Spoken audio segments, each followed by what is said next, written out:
one copy of the protective HLA-B15 gene is twice as likely to remain asymptomatic after infection. It's estimated 1 in 5 people infected with coronavirus don't exhibit symptoms. Researchers hope the discovery can help develop better vaccines and treatments for the disease. A cyclist has died in hospital following a mountain bike crash at Woodcroft on Sunday. It happened on a bike track near Education Road.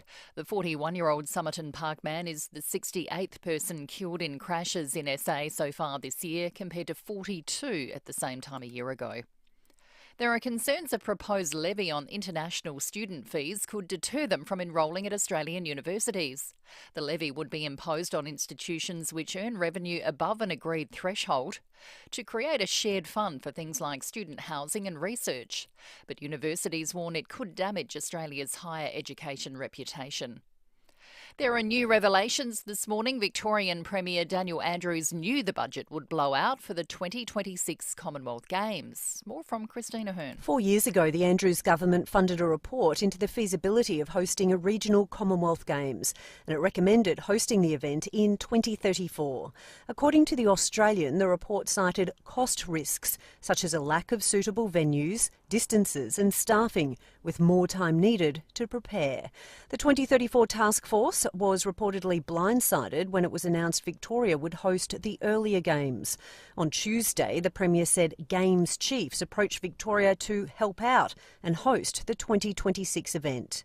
That claim has been rubbished by the Commonwealth Games Association.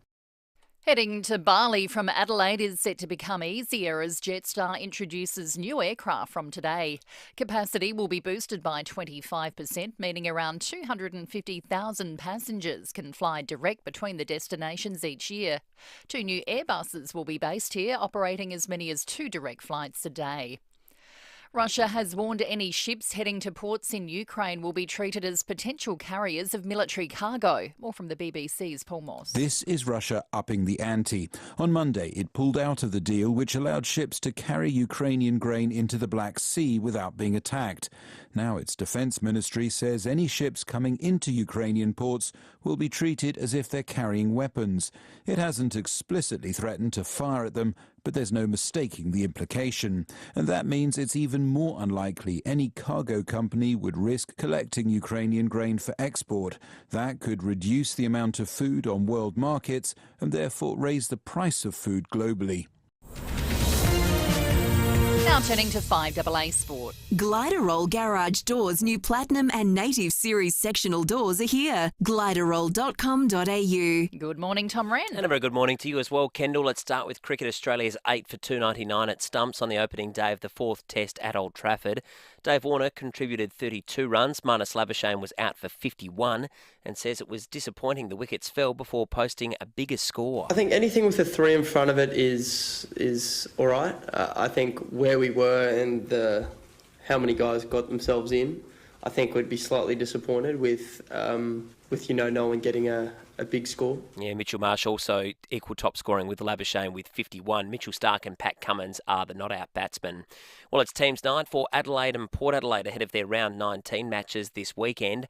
Former Crows skipper Rory Sloane says the sting of defeat against GWS is something that still hurts. We played some reasonable footy without being super polished, I reckon, that first 3 quarters, but yeah, that last quarter was very far from us. So, yeah, boys were definitely a bit salty after the game. Meantime, Port Adelaide is expected to make changes for its blockbuster clash against Collingwood on Saturday night. Well, the Matildas World Cup campaign will get underway tonight when they take on Ireland in Sydney in front of a crowd of around 80,000 fans. One other game on late this afternoon with New Zealand taking on Norway.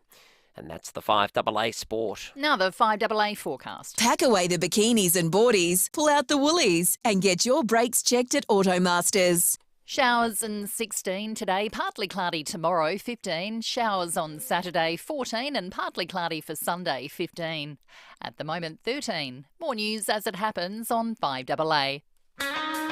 Breakfast on 5AA. David Penberthy and Will Goodings. Test drive the Cherry Emoda 5 at Cherry Glen Osmond from 33k drive away with immediate delivery. Go Cherry. 6 after 6, good morning to you. Welcome to Thursday on 5AA Breakfast. A warm Thursday morning. Well, in a relative sense, at very least. You're waking up in what is, outside of Darwin, of course, the hottest capital city in the country. Not by a small margin, by a mighty margin. 13.5 degrees outside in Adelaide at the moment. The next warmest place is Brisbane at about 9.8. Everything else is 8.3 or below. Headlined by Canberra, minus 4.2 this morning. Where would you rather be? We will this morning talk about the weather with the Bureau before 7 o'clock, but it's also a notable day in the world of cinema today. 20th of July, 2 major releases coming out on the same day. Feels like the old days of movies all of a sudden. Oppenheimer and the Barbie film both come out today. That will be welcome news for our local cinemas. We'll be chatting with Wallace a little bit later. That said, they've got a big problem coming because the writer's strike's on at the moment, and who knows when the movie well will dry up. So we'll get into that after 7 o'clock today. Orazio Fantasia will be on the program. We'll dissect the spin of the week with Matt Abraham. David Koshy on the show. And of course, tonight in Australia and New Zealand, the FIFA Women's World Cup starts. David Bashir, soccer commentator extraordinary, does a wonderful job. He'll be joining us on the show to preview a tournament that I suspect not many Australians appreciate how big this thing is going to be. David Penberthy, good morning to you. Good morning, listeners. Good morning, Will. It is going to be massive, and Adelaide gets to share in the excitement. Brazil play Panama on Monday, I think it is, at Highmarsh Stadium, and then there's another game. Is it South Korea and Morocco we've got as well? No, we've got 5 games. So then we've got China-Haiti on Friday. On the Sunday, Korea-Morocco, then China-England on Tuesday, and then a couple of days later will be the first of the knockout round games. So we don't know who it'll be. There's 3 rounds before the knockout process begins, isn't there? Well, it's like the men's World Cups. There's a group stage. So you play 3 times. You play 3 games, yes. But there's 4 games here, bizarrely. Yeah. But that's because multiple groups play here, so... And China seems to be basing itself here. Maybe they're hanging out at Joslin, who knows? They've got ready-made digs. Yeah. A nice big place to, I wonder how bunk down. Dan probably feels a bit slighted over there in Victoria, doesn't he? Well, I know. Maybe the prohibitive cost, he could have just announced two hours before the whole tournament was meant to start that he changed his mind. Maybe that was the problem. Just amazing, isn't it? He was a bit unreliable on this sort of thing. It's interesting to note, the sporting capital of Australia... former. It's never been the sporting capital of Australia, Melbourne. Yeah, well, they like to say that. In Melbourne, so they've got the same amount of games as us. Yeah, they've got one more round of 16 game, no quarterfinals or semi-finals. Well, Sydney's the host. Sydney's the official host. Melbourne weren't that interested in this, so they've got the I think much for being the sporting capital. The whole argument's a furphy. I don't think Australia does have a sporting capital. Well, no, but Australia shares in a love of sport. They went beyond saying they were our sporting capital. Melbourne people claim they were the global sport, the capital of sport in the world. Seriously. Just to give you some frame of reference too, so Sydney has 5, 6. Well, actually, that's that stadium in Sydney. There's a stack of games being played there. Melbourne's totally an afterthought. Brisbane has significantly more. Perth has more games. They're barely in it, Melbourne. Yeah. Well, I mean, if you divide it up on the basis of population, they've been snubbed completely. It is a weird thing, isn't it? Like, why do they? What's the obsession with making all these bold assertions about? Like, Adelaide doesn't claim to be the capital of anything, do we? What do we like to... There's a great question for our listeners this morning. What are we the capital of? Well, if we had to lay claim to something. I think we're too humble to sort of start puffing our chests out like We're Australia's wine capital? Oh, for sure. That goes without saying. I mean, that stuff they sell in the Hunter Valley. They should, I think I've said before, it should be labelled wine-flavoured drink from New South Wales. It's not actual wine. 11 games in Sydney, just to round out that analysis a moment ago. Well, they paid for it. The Perrottet government rolled out the chequebook, as you increasingly need to do these days in order to host anything. As we're going to have a chat later to Leon Bignell about the announcement, as telegraphed yesterday in Breaking at 8, that Adelaide's going to be playing host to one of the games in the Lions rugby tour, which sounds like whoopee-doo to most South Australians who have trouble telling the difference between rugby league and rugby union. But it's going to be massive. There's going to be thousands and thousands of people travelling from the UK to be part of that. But I don't know. It just seems to be someone's texted in saying with a meth capital. That's a bit harsh. Yeah, every state's got its own meth capital. I think by the wastewater analysis, we do win that one, though. Yeah, that's true. Unfortunately. You're probably not going to shout it from the rooftops, though, are you? No, we're not putting that one on a bumper sticker, are we? Going all the way. Going all the way. Well, we almost did put that one on the number plate. I was talking to Phil Curry yesterday, though. He's lived in Canberra for almost 30 years, and Phil, with his excellent sort of demeanour, said, "How are you, mate?" He goes, freezing. Don't know why I live in this dump. So he said, I said, well, you've been there for almost 3 decades. Yeah, I know. And he was joking about coming home. I was saying, mate, you got to come home. You know, you get your own show on 5AA. Absolutely. We'll line something up for you. That'd be good, wouldn't it? But he said it was -7 when he got up yesterday morning. That's just Australia. That's not what living in Australia is meant to be. How is the seat of power in the place that's most unlike the rest of the country weather-wise? Well, again, speaking of Victorian arrogance, a lot of it goes back to a bit more big city arrogance, I guess. Melbourne and Sydney couldn't agree on where it should be because the Parliament was in Melbourne for a long time. Having it halfway in between is the one-way expressway of solutions, though, isn't it? Oh, yeah. It's an old sheep farm. That's the kind of thing kids in Year 5 come up with. I spent 2.5 years living in that joint. And I got to say, Canberra is much maligned and misunderstood outside of Canberra. And part of the problem is that people say, when they're talking about politics, when they're talking about stupid decisions by governments, they'll say things like, well, Canberra wouldn't know. Canberra wouldn't understand the cost of living crisis. That's typical Canberra thinking. Canberra. It's not the city's fault. It's Parliament's fault. Yeah. Canberra is actually like a nice, interesting, diverse community with its own different subcultures, and it's got, like, you go down to Woden in the south and there's a huge Greek community there. There's big heavy metal scene in the northern suburbs in Belconnen. There's little band venues.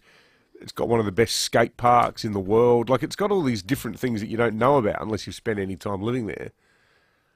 But having said that, the weather, I reckon you get the worst of both worlds because you get the evil, punishing cold, but worse than winter in Canberra, because winter sort of makes sense in Canberra. You know it's going to be cold. The houses are all heated, you've got underfloor heating. You can go and buy firewood, and you can go down to the Fishwick markets and make yourself a casserole with good local food and stuff. Summer in Canberra is the worst because there's no respite. And it gets stinking hot. It gets up to like 43, 44. And I have never seen as many flies anywhere in Australia as having Canberra in summertime. Any Australian city that's not near the ocean weirds me out. Now, I know, because you instinctively think, well, I know it's hot, but I can be at the beach in 20 minutes. Yeah, not in Canberra, you can't. 2.5 hours to Bateman's Bay. Can I suggest what Adelaide might be the capital of? Given we asked the question this morning, I think we're the global capital of self-deprecation, just based on the texts that have been answered. The text answers to this question on the Dutton's text line this morning. Volkswagen Tiguan Allspace, the 7-seater that's perfect for weekend getaways, camping trips, and the crazy Saturday sports rush. None of it. I don't want to read out half of these, David, because they're miserable. I think. Can someone be nice to Adelaide? A lot of them pertain to us being outstanding in the field, which is normally covered by Sean Fuster. Yes. Perhaps best left at that. Punching above our weight in the. 15 after 6. News headlines coming up next. I'm Kathy Nagel, the Chief Executive of Western Hospital Henley Beach. We all hear that access to general practitioners is increasingly difficult. Healthcare costs are escalating and many question the value for money when accessing GPs. Western GP Clinic are proud to boast a level of care and expertise encompassing a holistic approach whilst providing a value option. To discuss your GP questions, call 1300 934 325. That's 1300 934 325 or visit westernhospitalgp.com.au. Have your say with For My Say. Where do you think the coronavirus originated from? Download the For My Say app today to answer this question at 8:30 a.m. tomorrow. That's number 4, My Say. The power is in you. It isn't waste until you waste it. That's the catch cry from an amazing company called Eco Waste Solutions. Eco Waste Solutions is a hard waste recycling facility, not a dump, located at Williston. They'll take everything except hazardous waste and food scraps. They'll take your waste bricks, your mattresses, tyres, soil, timber, steel, concrete and more. Plus, if you pre-sort your load, you'll receive a 50% discount on disposal fees. Google Eco Waste Solutions Williston for more. This one's for all the barbecues out there. It's Aldi's classic tender hit, lamb, loin, chops, Now only $19.99 per kilo. From Aldi, good, different. Breakfast on 5AA. David Penberthy and Will Goodings. The FIVEAA Motor 5. State-of-the-art driving from 33k drive away with immediate delivery. Visit Cherry Glen Osmond.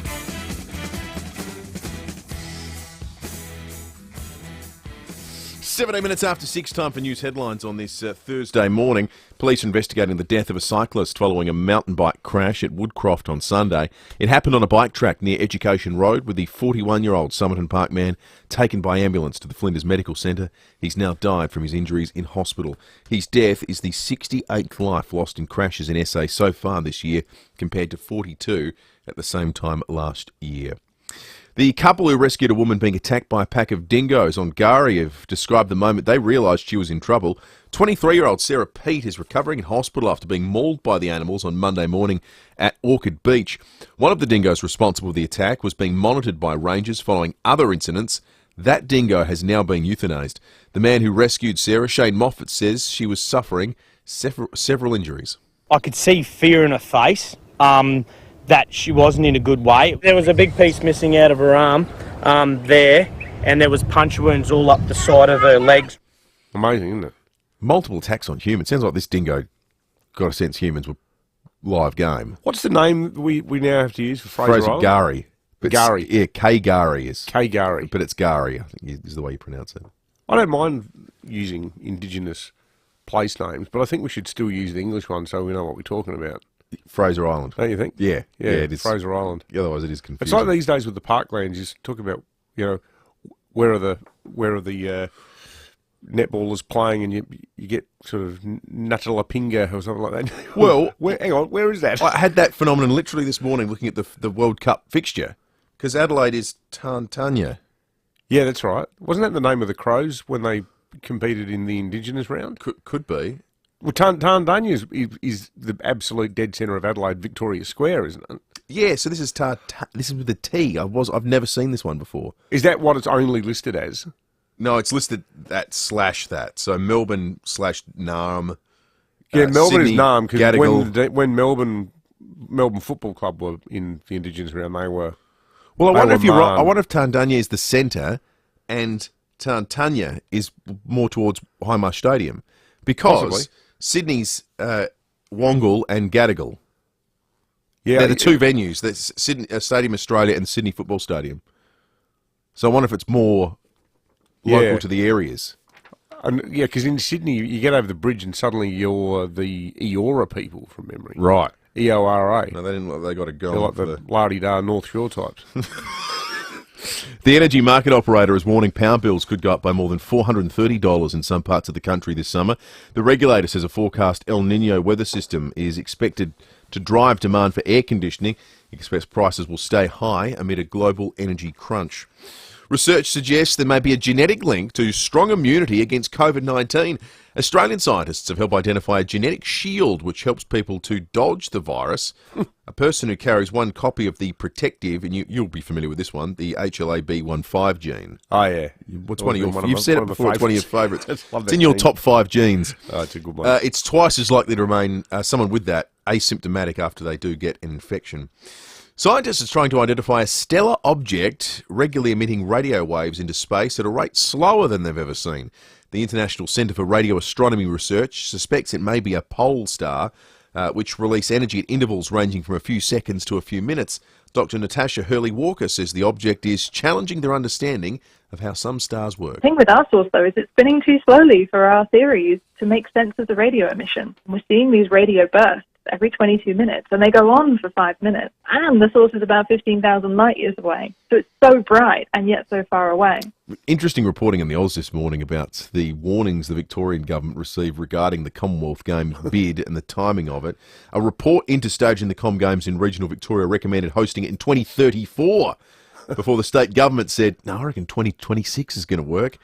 With one eye on the election calendar. Correct. The Australian reports the document listed key cost risks along with operational problems and never seriously considered that deadline as a viable option. You know, one thing that intrigues me about this whole process and the manner in which it was killed off 2 days ago, because it was about 6:30 in the morning when the phone call was made, because it clearly leaked from the Australian Commonwealth Games organisers who were ringing the journos going, you're not going to believe this. Who made the phone call? Was it Andrews himself? Was it his chief of staff? Was it the sports minister? It was probably his chief of staff. That'd be one of those you-know-what flavoured sandwiches you get. That's why they're paying you, $400,000 a year. I go, mate, we had a bit of a think about this. Yeah. Can you ring the head of the Commonwealth Games and tell them we're not hosting it? When did you be told to do that? Oh, what a hilarious. Imagine, what's your opener? The guy on the other end of the phone, like, what? Hey, mate, how you been? Yeah. Everything good? Look, all the formalities be good, because how's it all coming along? Well, look, that's actually why I'm ringing. And I'm sure after he said, we're not going to host the games, there would have been like total silence for about 5 seconds. Like, excuse me? Yeah. Can we get the tapes of that one? Totally unconscionable and unprofessional way to behave, isn't it? Oh, it's outrageous. 16 degrees the expected top today, 13.5 outside at the moment, 15 the expected top tomorrow. We might actually get 5 mils of rain today if it comes in to the degree that it potentially will. 1 to 5 the Bureau forecasting. Tomorrow, just a drizzle. Some more serious rain around on the weekend. Saturday, 2 to 8 mils and a top of 14 on Saturday.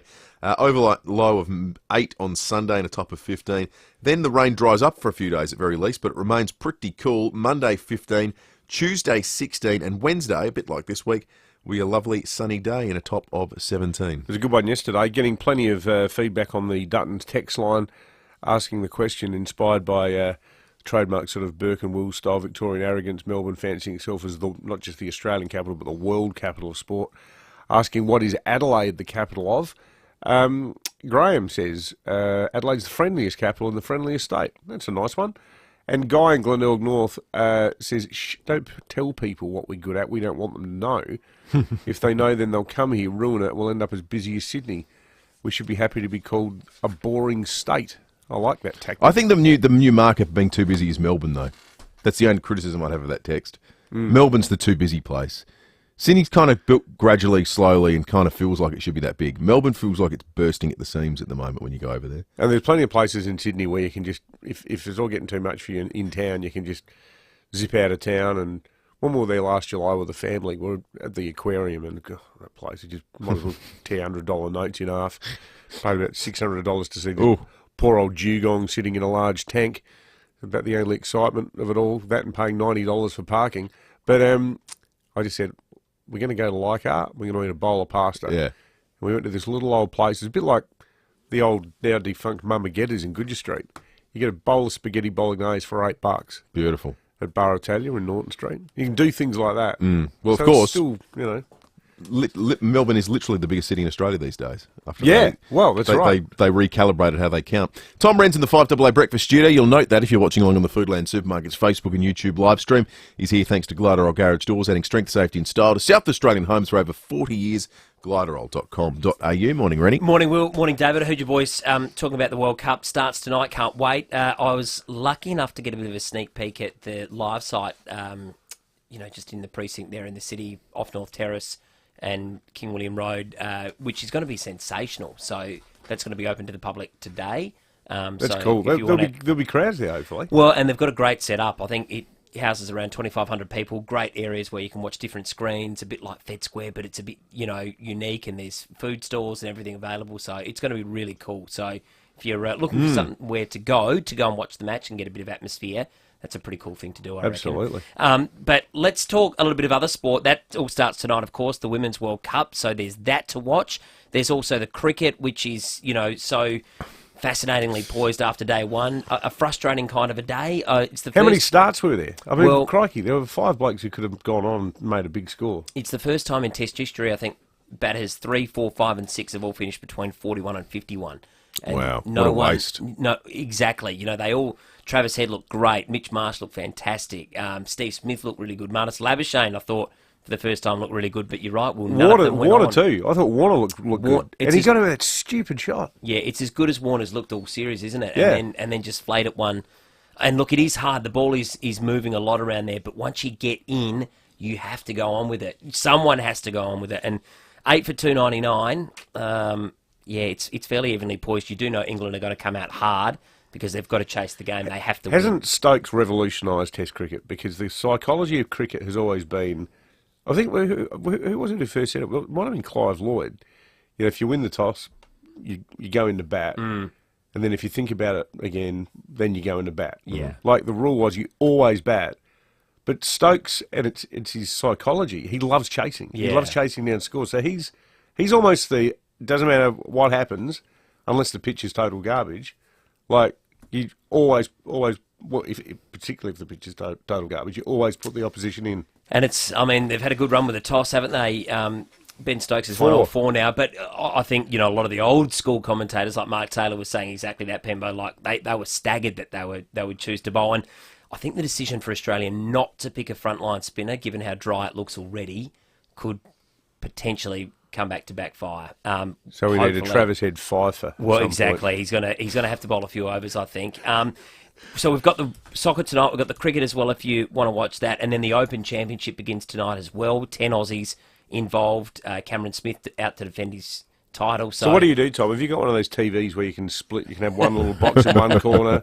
Or are you a laptop and TV guy? How do you do this? I'm just a chronic flicker, but yeah, right. But I will probably have the phone running, and then also or the laptop, and then the TV as well. And guys, we've spoken a lot about sportsmanship in the last couple of weeks. You know, Alex Carey, a lot of uproar. I don't know if you've caught up with it, but this young Hungarian called Amarissa Chiara Toth. Hungarian. She's going to have a hard time winning back her reputation. I would say. She was playing against Zheng Shui, the Chinese player who's had her issues in the past, and the ball was clearly in. Now, in tennis, you are allowed to inspect the mark and then say to the umpire, that was clearly in or out. In this case, it was in. Shui hit a shot that was clearly in. Toth went up there, and the chair umpire was just totally asleep at the wheel, don't know what they were thinking, went up there and deliberately scuffed it all up, playing in her home tournament. Oh, no. And because she's Hungarian, the crowd was on her side. They booed Shui to the point because she was remonstrating that she had a panic attack and had to retire from the match. Oh, well, that's another great moment for tennis, isn't it? It's awful to watch it, actually. And so then this chick wins at 6-5 in the first because the other one's forfeited, and she starts punching the air like she's won Wimbledon. Yeah. And shocking. Fair to say, she has been smashed.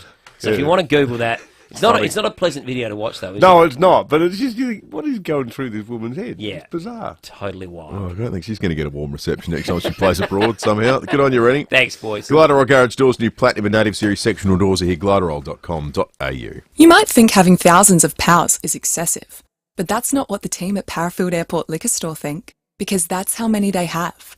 Sure, they might be made up of over 200 gins, 300 craft beers, 500 whiskies from around the world, and over 2,000 wines. But they're some of the best POWs you can have, and they're always looking for more. Parafield Airport Liquor Store.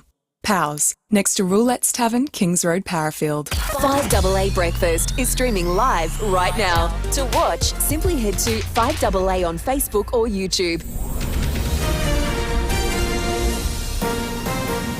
This is Adelaide's 5AA. Showers and 16 with the 6:30 news. I'm Kendall Brettig. Chipped windscreen? Complete Windscreens can repair it from just $99. Look for the big red koala.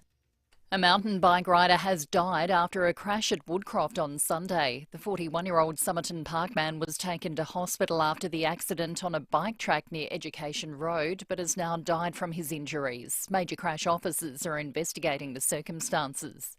It's the 68th life lost in crashes in SA this year, compared to 42 at the same time a year ago.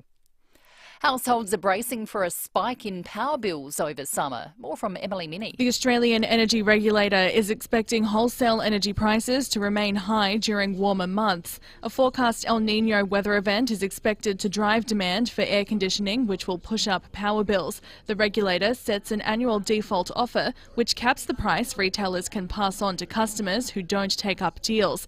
The figure has been pushed up by more than $430 in New South Wales. SA has recorded 3 cases of meningococcal disease in as many days. A teenager and adult male are in hospital in a critical condition. The cases are unrelated, but both are the B strain. Earlier this week, a 9-year-old boy was also hospitalised. There have been 15 cases of meningococcal disease reported in SA so far this year. Research suggests there may be a genetic link to strong immunity against COVID-19. Australian scientists have helped identify a genetic shield which allows people to dodge the virus. A person who carries one copy of the protective HLA-B15 gene is twice as likely to remain asymptomatic after infection. The Pentagon has confirmed an American soldier is likely in custody after bolting over the North Korean border. More from Alison Petrowski. 23-year-old Army Private Travis King broke away from a tour group and darted across the demilitarised zone into North Korea. He is the first known American detained in the country in nearly 5 years. New Zealand tourist Sarah Leslie said she was on the tour in the joint security area and thought King was performing a stunt for TikTok. I didn't think anyone who was sane would want to go to North Korea. The US Secretary of Defence Lloyd Austin says he is trying to ascertain more information and is concerned about King's welfare. King has a history of assault and was recently released from a South Korean detention centre and was meant to fly back to Texas to face disciplinary action. The union representing US actors on strike say they've been stonewalled in discussions for better pay and working conditions. Actors have joined writers in strike action, raising concerns about the use of AI in the industry and pushing for better pay from streaming services. Screen Actors Guild President Fran Drescher says there's been no discussion with companies or studios. But they're punishing us. They don't want to talk to us. So they complain that it's going to shut down the business, but they don't come to the table. And the Barbie movie hits cinemas today. Some cinemas are reporting it's the biggest pre-sale they've ever had. Now turning to 5AA Sport. Gliderall Garage Doors, adding strength, safety and style to South Australian homes for over 40 years. Gliderall.com.au. Are you going to go see it, Tom Wren? I am. I'm looking forward to it. I think it's going to be a great movie. Looks very funny. Anyway, let's get to some cricket. Australia's finished at 8 for 299 at stumps on day one. That's in the 4th Ashes Test at Old Trafford. Marnus Labuschagne, Steve Smith, Travis Head and Mitch Marsh all failed to go on with their strong starts. Dismissed for between 41 and 51 on the pacey Manchester pitch. T20 great Dan Christian says Australia didn't capitalise on its chances. I think it was just a reasonable day for Australia, but they went in with the extra batsman and it didn't quite pay off. The Women's Football World Cup kicks off today with the Matildas to play at a packed Sydney Olympic Stadium. Clinton Maynard reports. It's the biggest sporting event to be held in Australia since the 2000 Olympics. 32 countries coming together both here and in New Zealand for a celebration of women's football. The tournament begins with a match in Auckland, but the biggest crown will be at Sydney Olympic Park. Tonight, one of the event favourites, Australia's Matildas, take on Ireland at a packed Olympic Stadium. Parking is sold out, so fans who haven't booked will need to use public transport. Matches will also be shown at live sites with a festival at Tumbalong Park, Darling Harbour. Well, the teams will be released tonight for both Adelaide and Port Adelaide ahead of their round 19 matches this weekend. The Crows will only release a squad with their match against Melbourne not being played until Sunday, while the Power is set to make several changes to its side to face Collingwood, with Jason Horne-Francis, Willie Rioli and Charlie Dixon all a big chance to come back in, along with defender Trent McKenzie. And 10 Aussies will tee off this afternoon and tonight our time as the Open Championship gets underway in Liverpool, with defending champion Cam Smith among them. And that's the 5AA Sport. Now the 5AA forecast. Pack away the boardies and bikinis, pull out the Uggies and get your brakes checked at Automasters. Showers and 16 today, partly cloudy tomorrow, 15. Showers on Saturday, 14, and partly cloudy for Sunday, 15. At the moment, 13. More news as it happens on 5AA. Hey, you in the car. If your next service is due, just remember that Mawson Lakes Mazda has your back. We'll take care of you with next day servicing, complimentary loan car, vacuum and wash, and your breakfast or lunch is on us. Your car gets the love too, with our state-of-the-art service centre brimming with top-trained mechanics. At Mawson Lakes Mazda, we'll look after your car and look after you. Mawson Lakes Mazda, just a short drive from the city. Have your say with For My Say. Where do you think the coronavirus originated from? Download the For My Say app today to answer this question at 8:30am tomorrow. That's number 4, My Say. The power is in you. No person living with disability should accept second best ever. But unfortunately, when it comes to disability accommodation, there's a lot of second best out there. Thankfully, Orion Care is a shining star, offering beautiful new purpose-built supported disability homes in safe communities all over SA. And not only that, but Orion Care can provide as little or as much care as you need. Now, if you'd like to learn more, listen in to our 5AA Interactive Lounge this morning with Graham Goodings, obviously that is, and Bernard McNair from Orion Care. He'll be on air and also taking your calls off the air. So don't miss this very important interactive lounge featuring Orion Care this morning with Graham Goodings, talking about the new purpose-built supported disability homes in safe communities all over SA. Or visit orioncare.com.au. 5AA Breakfast is streaming live right now. To watch, simply head to 5AA on Facebook or YouTube. Breakfast on 5AA. David Penberthy and Will Goodings. Test drive the Cherry Emoda 5 at Cherry Glen Osmond from 33k drive away with immediate delivery. Go Cherry. 23 to 7, police and weather very shortly. Mentioned at the start, big movie day today. 2 blockbuster movies coming out on the same day. I couldn't name you the last blockbuster movie that actually came out. It feels like a real 1970s, 1980s thing to me. It does. Like, you know, this summer, don't miss Jaws. Well, movies would open on Boxing Day. Yeah. And you'd choose which big movie were you going to go see, and it was like a debate amongst friends. That debate's happening again today, and it's sort of funny because the movies couldn't be more different. One is the Christopher Nolan nearly 3-hour exploration of the development of the nuclear bomb called Oppenheimer, which I cannot wait. The other is the Barbie film starring Margot Robbie and Ryan Gosling. I fail to see how you can turn the story of a doll into a film. I just struggle conceptually with the whole thing. Although I saw yesterday Stephen Romay is a great writer, really smart guy. He's the literary editor for The Australian. He gave it 4.5 stars out of 5. It must not take itself too seriously. I don't really know anything about it. I'm interested to know what are our listeners planning on seeing either movie. What do you want to see? We're going to be talking to Wallace Cinemas after 7 because it's a really important story for local. I mean, local cinemas are desperate for something big that's going to draw audiences. So, big day for them today. Interested to know what our listeners are wanting to go see. Good that they're adult films as well, because so much of what's driving cinema attendance is, oh, geez, I'm still recovering from it. I went and saw the, not these school holidays, but the ones before. I went and saw that Super Mario Brothers film. Oh, yes. My God. Chris Pratt. It's just terrible. It's just total garbage. And, like, the gulf between a good and a bad kids' film, as you will find, Will, I could watch The Lion King or I love Zootopia. It's a great film. I love Sing. Well, Sing 1 is vastly better than Sing 2. But if you jag a bad kids' movie, it feels like the longest hour and a half of your life. Let us know which film you're off to see on the Duttons text line. You can call us on 8223 0000. Big day in history today. It's one small step for man, one giant leap for mankind. Thursday, there was the 20th of July, 1969. It is the 20th of July today, of course, too, that Neil Armstrong uttered those words and set foot on the moon along with Buzz Aldrin. They set off on the journey on the 16th, so that would have been putting it in the context of this week. They set off on what? Saturday. They set off on Saturday, orbited the Earth a couple of times, and then it took 3 days to get to the moon, arriving effectively, for the purpose of this story this morning, and setting off on what would be one of humanity's most iconic moments. My old man loves telling the story about how he was at uni. He was doing his science degree. I think he was doing his honours that year. And because it was the year I was born, yes, he was doing honours. We're living at O'Sullivan's Beach. And he said he can remember standing outside Harris Scarves and there were TVs in the window. And everyone was just standing there transfixed. What was still then Rundle Street, just watching it.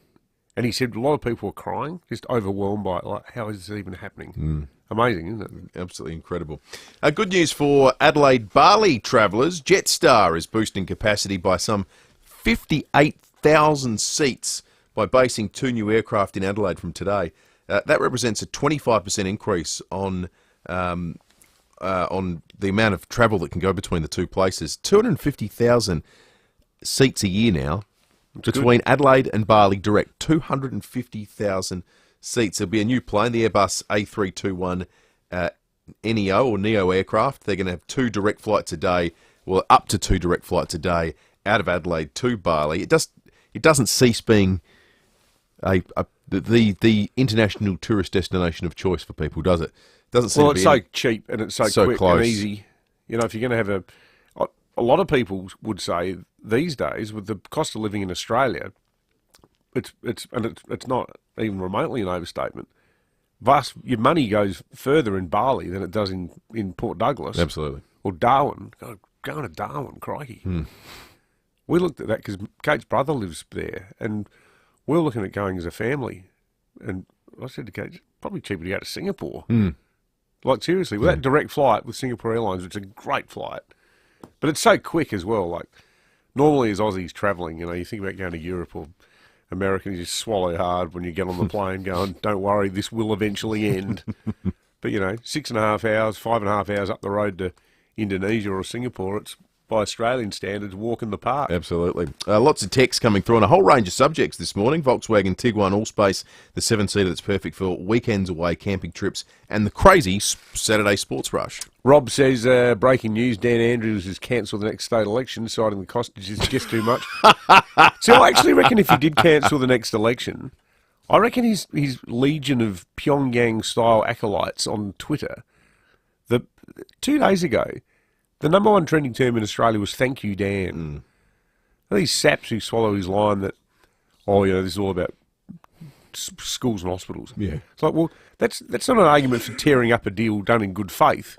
It's an argument for not making the damn bid in the first place. Especially when you were warned about the time frame that you came up with. And if you're that worried about schools and hospitals, why would you spend millions and millions of dollars mounting the bid, waste thousands of hours of public servant time planning for the staging of it, and then incur the inevitable legal bill for tearing up a valid contract? They're going to pay tens, if not hundreds of millions of dollars to not stage the Commonwealth Games now. They won't say how much they're going to pay in damages.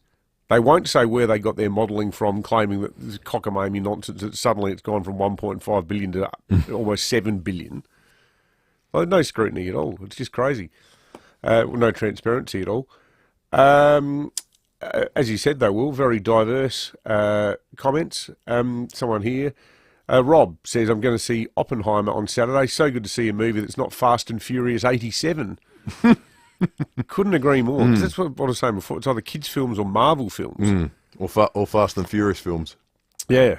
What even are they, Fast and Furious? Never seen it. They're sort of the Vin Diesel. Paul Walker was in the original ones before he tragically died in a car accident in real life. But they're the sort of, cars. Revhead movies. They're about fast cars and action. And someone here says G.I. Joe was made into a movie from a doll before Barbie was. There you go. G.I. Joe. And Wally the Walnut says Australia is about 50 to 100 runs short again, can't handle English conditions, go the Matildas. And Bill in Bradbury says, morning boys, Adelaide is known for its incredible bakeries and marvellous cafes. Capital of, perhaps. Michael Keelan texted in saying SA is the Rose capital. Oh, well, there we go. I think Michael's put a definitive cap on that conversation. Liberal Senator Anne Ruston would agree passionately with that. Ruston's Roses. Family of rose growers. 15 to 7. I'm going to check traffic and come back with police and weather in just a moment. Thanks, Will, and good morning. Roads are working really well today. Shouldn't have any hassles if you're up early about to jump in the car and head to work. Do have some works to look out for, however. You'll find a lane closed at Windvale, the Grove winding Celery Farm Drive. 2 lanes out of action this morning at Wingfield. That's on the north-south motorway near Francis Road. Speeds at 40. Still got that water over the road at Erbray. Look out for that. Glen Osmond Road near Port Rush Road with early morning cameras. Crittenden Road, Smithfield Plains, and Brooker Terrace at Richmond. Mary Poppins is now playing at the Firstfield Theatre, and audiences are absolutely raving about it. Final tickets are selling fast. Mary Poppins is only here till August 27. Book at Ticketek. Adelaide's most accurate traffic on 5AA.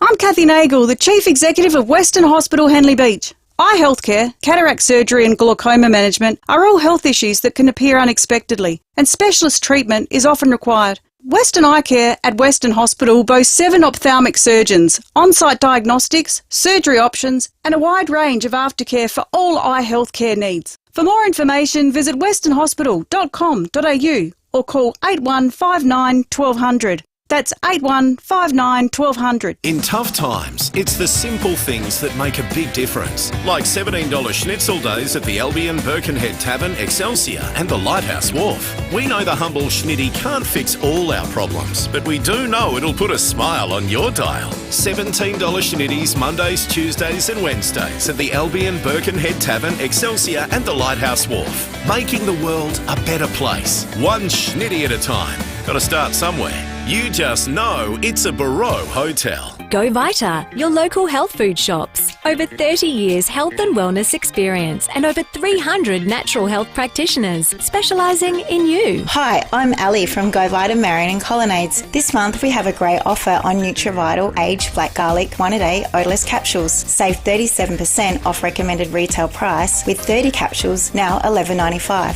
Follow directions for use. Go Vita, Colonnades, Fairview Green, Marion, Mount Barker, Monopara, Semaphore and Tanunda. If you open your eyes in a completely dark room, the special colour you see is called Eigengrau, the shade of grey you see when there's no light. It's so bright. But you can see every other shade on a 55-inch 4K Ultra HD TV that's only $469. Featuring a Tizen operating system and voice-assisted smart remote, it's special you can buy. At the Aldi Home Entertainment Sale this Saturday, range differs between stores while stocks last. Aldi, good. Different. For nearly 40 years, no one has done certified used cars quite like Steinborner Automotive, with dedicated yards including SA's best range of commercials loaded and ready to go, including SA's only dedicated small car and SUV centre, and SA's only large SUV and 4x4 centre suited for any lifestyle. Steinborner still also has the best range of Commodores from ZBs to the collectibles. View all late model used vehicles at steinborner.com.au. Steinborner Automotive. It's well worth the trip. Breakfast on 5AA. David Penberthy and Will Goodings. The Cherry Motor 5. State-of-the-art driving from 33k drive away with immediate delivery. Visit Cherry Glen Osmond. 12 minutes to 7. Police and weather in a moment, but first some breaking news out of New Zealand. 3 people have been seriously injured in Auckland after 2 armed gunmen stormed a building, with the incident occurring close to the Women's World Cup site, one of the sites where they're playing games, and indeed close to hotels that host teams and officials as well. No indication yet if those 2 things are linked, but news literally just to hand in the last couple of moments. We will continue to monitor that story for you as further details come to hand. Let's talk weather here in Adelaide. In the meantime, Simon Timke is on duty at the Bureau. Simon, pretty reasonable sort of morning to start us off.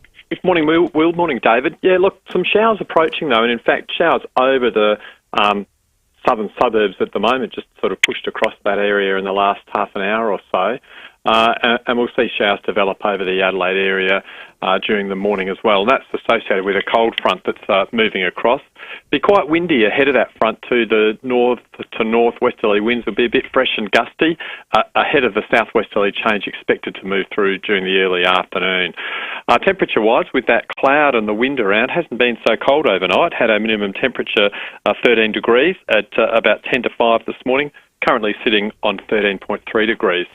For our maximum, expecting 16 degrees for the city today, and around the suburbs, 15 degrees for Glenelg, Noarlunga and Elizabeth, 14 degrees for Mount Barker. I think the showers should mostly clear by mid to late afternoon, not too much left after that. And then for Friday, not too much in the way of showers either, just a slight chance, but a mostly dry day on the way. A little bit cooler than today, expecting 15 degrees with west to southwesterly winds tending around northwesterly later in the day, but generally not as windy for Friday as it will be today. On Saturday, there's another front pushing across, so we'll see showers develop. Mostly they'll be in the afternoon and the evening, I think. So if you're off to the footy on Saturday evening, probably be 1 or 2 showers around at the footy. 14 degrees the maximum for Saturday, with north to northwesterly winds turning southwesterly during the afternoon as that next front moves across. Saturday's probably a little bit wetter than today, expecting the order of 1 to 5 millimetres today, but 2 to 8 millimetres on Saturday, so a little bit wetter than today. And then on Sunday, just a slight chance of a shower left over again, not too many left after Saturday's front, 15 the maximum for Sunday.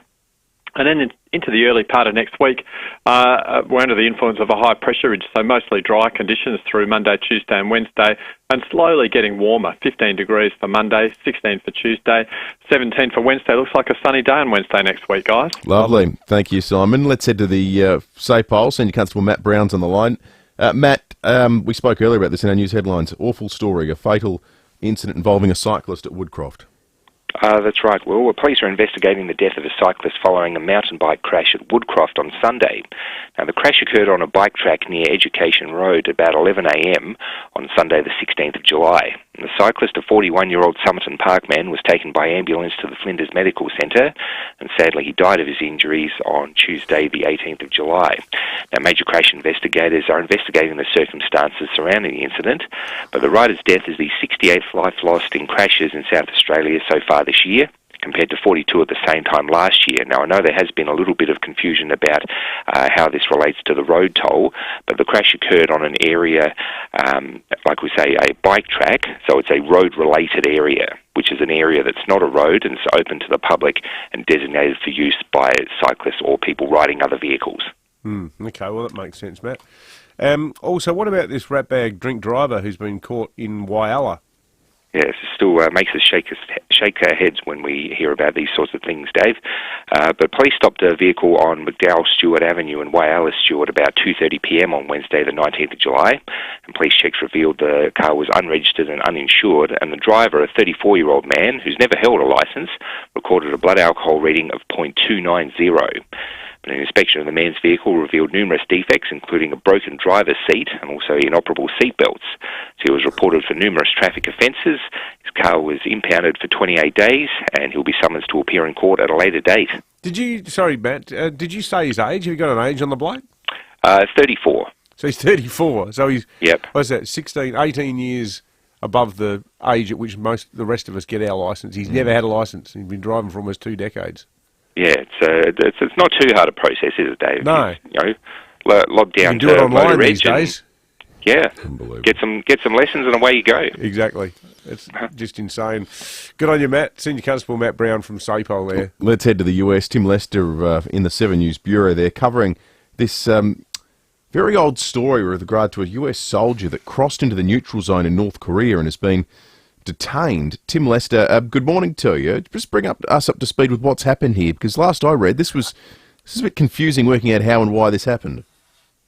Well, I don't think anybody knows, and until they get to speak, assuming they do, to Private Travis King, I don't think they're going to know, guys. He had some disciplinary trouble with US forces over in Korea, was apparently held in a Korean jail for a little while, at least on assault charges, was being sent back to the United States. The US military took him to the airport, but he then slipped away and joined a tour group to the demilitarized zone between North and South Korea, one of the most famous and feared borders on the planet, frankly. And as this group was walking along past a point where you could see right through onto the North Korean side, he just bolted. He ran to the North Korean side. Apparently, some American officials there, soldiers there, tried to chase him and catch him, but couldn't. And he's now slipped into North Korean custody. We don't know where. US has no diplomatic connections with North Korea, so they're having to try and negotiate through third parties. And it's a complete mystery as to why he's done it. Well, absolutely it is, Jim. And, presumably he's intelligent enough to know the consequences of what he was doing. It almost sounds like he's trying to defect to North Korea, of all the places to pick. Well, it could be, but there hasn't been a defection to North Korea by a US soldier in half a century, about. So it's a pretty unusual set of circumstances, and the US military is visibly bewildered by this. I don't know what to do, or they certainly don't know how to explain it. They're now the State Department's involved, there are efforts to try and negotiate this. But as I say, they're fairly obtuse. They have to go through South Korea or Sweden, I think, to be able to establish contact with Pyongyang. Wow, what a story. Bizarre story. Tim, thank you for that. Tim Lester for 7 News in the United States. If you're a user of the messaging platform WhatsApp, you may have already noted this, but it's not working, and it's not working anywhere on planet Earth at the moment. Really? More than 150,000 users reporting issues with loading the app and messages not sending. Meta has released a statement saying they are working quickly to resolve the connectivity issues. Do you use WhatsApp? Yeah, very occasionally, but it's the sort of messaging app of choice of Australia's politicians. Yeah, they love it. Yeah. I've got a few names in there. Was it's double encrypted or something around? Yeah. So, and there's a thing too called disappearing messages, and there's one MP there whose messages disappear. I'll put my hand over the top of that. It says disappearing messages now support keeping messages in the chat. Tap to learn more. And a lot of polys, like, they'll send you something. Salacious. Didn't hear this from me. Well, they're not this morning. And then, no, that's right. So you might have to cancel breaking at 8. Well, so what's the pre-WhatsApp equivalent? You actually had to call someone on a landline and say, you didn't get this from me. Well, meeting in the car park. Meeting in the car? Deep throat yeah, style. okay. Is that what All the president's men. You're going to have to reserve a spot in the car park afterwards. See someone lighting a cigarette in the corner of the car park. Will you be Follow the money. You're going to be lingering in the car park before breaking wrong. it 8? Any excuse to head on down. 822. It's lost its romance in the digital age journalism, isn't it? Yeah, it's far more exciting. Yeah, you used to meet people at dodgy cafes or bars, describe what your appearance was going to be in case you'd never met each other before. Well, disappearing ink, for example, sort of the purview of, things like Q in the Ian Bond Fleming. films, Ian Fleming, or kids' show bags. Yeah. Now it's sort of just, someone tells you there's a bit of a leadership ruckus. You do it with your phone. Exactly. 5AA News is coming up. Remember, you can interact with the program, 8223 0000. Text us on the Duttons text line or jump on the Foodland Supermarkets Facebook and YouTube live stream. We'll take you through some of the developing stories in the morning, including one that started in Breaking at 8 yesterday about another major event that's coming to Adelaide. This month, all kids 14 and under get to go to the footy for free. What about that? That's all games between rounds 16 and 19 of the 2023 Toyota AFL Premiership season. From selfies to screamers and tasty treats. Spectacular! Make it an awesome day for the family with a day out at the footy. Kids go free rounds 16 to 19. Boy, oh boy, wow-wee! Go to afl.com.au/kidsmonth. Terms and conditions apply, subject to capacity and availability. It's time to sail away with Princess Cruises and Phil Hoffman Travel. Princess Cruises early bird sale is on now with up to 40% off selected 2024 season sailings. Whether you're a European explorer, Aussie adventurer or Thailand traveller, there's a cruise on offer for you with amazing early savings. Plus, cruise the latest and newest ship, Sun Princess, on her maiden Mediterranean season. T's and C's apply. Contact Phil Hoffman Travel today or visit pht.com.au. Gentlemen, wish you could sleep at night without getting up constantly to pee? Caruso's Prostate Ease Max relieves the frequency of nighttime urination in men with medically diagnosed benign prostatic hypertrophy or enlarged prostate. So if you'd like to pee less and sleep more, try Caruso's Prostate Ease Max. Available from leading pharmacies and health stores. Always read the label and follow the directions for use. If you've not had your symptoms diagnosed or if your symptoms persist or worsen, consult a medical practitioner. I like to call it a passion. I can be sitting relaxing. I'm spending this holiday locked in. Back then, wasn't worried about me though. In the gym, trying to work on my free throw. What's poppin'? Brand new whip, just hopped in. The new Kia Seltos. That's what's poppin'. And yeah, it's got options. The new Kia Seltos. The word is out. Brand new whip, just hopped in. Kia. Movement that inspires. Have your say with For My Say. Where do you think the coronavirus originated from? Download the For My Say app today to answer this question at 8:30 a.m. tomorrow. That's number 4, My Say. The power is in you. Online, on DAB Digital Radio and on 1395 AM. Talking Adelaide. This is Adelaide's 5AA. showers and 16. With the 7 o'clock news, I'm Kendall Brettig. Complete windscreen supply and fit, front, rear and door glass. Proudly South Australian since 1976. Police in New Zealand have cordoned off several streets in Auckland CBD as they respond to a serious incident involving a gunman. 2 people have reportedly been injured, including a police officer. The incident's been contained to a building under construction. Ferry services, which use a nearby terminal to operate, have been cancelled. It comes as Auckland prepares to host the opening game of the Women's World Cup later this afternoon. Police are investigating the death of a cyclist following a mountain bike crash at Woodcroft on Sunday.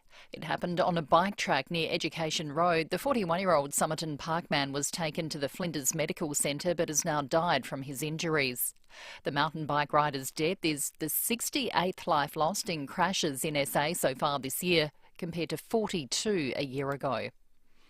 SA has recorded 3 cases of meningococcal disease in as many days. Mel Usher has details. A teenager and adult male are in hospital in a critical condition after contracting meningococcal disease. The 13-year-old girl and 36-year-old man are from metropolitan Adelaide. The cases are unrelated but are both the B strain. SA Health has identified multiple people who had contact with the pair. 16 have been directed to take clearance antibiotics. Earlier this week, a 9-year-old boy was also hospitalised with the disease. There have been 15 cases of meningococcal reported in SA so far this year, compared to 7 at the same time in 2022.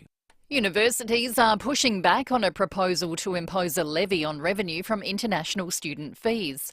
The Education Minister says the levy could help fund student housing or research, but unis warn it could send international students to other institutions in North America or Europe. A dingo involved in an attack on a woman on Fraser Island has been captured and euthanased. The dingo was one of 4 which forced Brisbane woman Sarah Peat into the water and attacked her at Orchard Beach on Monday. A video has emerged of what appears to show Wagner leader Yevgeny Prigozhin in Belarus. Edward Godfrey reports. There's been uncertainty over the Wagner leader's exact whereabouts since the rebellion, but video uploaded to Telegram appears to show Yevgeny Prigozhin in what's believed to be Belarus along with Wagner fighters. He's heard welcoming them and telling them to behave, and interestingly referred to the Russia-Ukraine front line as a disgrace, which they won't be getting involved in for now. It raises further questions over his status following the rebellion. There's also been a rare public appearance from the head of MI6, the UK's secret intelligence service. Speaking in Prague, Sir Richard Moore urged disaffected Russians to act as spies and says others have already done so. A setback for Ukraine along the Black Sea coastline, with 60,000 tonnes of grain destroyed by a Russian missile attack. It comes after Russia pulled out of an international grain deal just this week, which allowed for safe passage through the Black Sea. Astronomers are working to identify a mysterious object found in space, which they say challenges our understanding of physics. It emits radio waves every 22 minutes and may be a rare star capable of producing powerful bursts of energy. Dr. Natasha Hurley-Walker says it's just the second of its kind to be detected. We discovered this very strange radio source in space that was repeating every 18 minutes back in 2018. Now that's a really weird time scale. We don't expect things to repeat in space on that kind of time scale. The problem was that that source was active in 2018 and then it disappeared forever. Now turning to 5AA Sport. Gliderroll Garage Doors' new Platinum and Native Series sectional doors are here. Gliderroll.com.au. Here's Tom Wren. Thank you, Kendall. Australia is 8 for 299 at stumps on day 1 of the 4th test. The top order failed to convert good starts to any big scores. Dave Warner was out for 32, Steve Smith 41, Travis Head 48 and Marnus Labuschagne 51. Commentator Mark Taylor says England has a slight edge at stumps. Not miles in front though, but 8 for 299. I think when Ben Stokes did win the toss and put Australia in, he'd be pretty happy with that. Great day for Stuart Broad. 600 test match wicket, becomes the 5th player to do that. It's his day, but also Chris Wokes' day. 4 for 51 for Wokes, and now 10 wickets in the series. Audio there thanks to 9. Well, changes look likely at Alberton ahead of Saturday night's blockbuster against Collingwood at Adelaide Oval. Defender Dan Houston telling Rowie and Timmy G they didn't perform anywhere near their best against Carlton. You know, as a back six, it wasn't our best game on the weekend as a whole, and you know it does open the door for players such as Trent to come back in or Birdo if he's ready to go. So we'll have a look at that this week and see what team best suits the Collingwood forward line. The Crows will also name a squad to tackle Melbourne at the MCG on Sunday.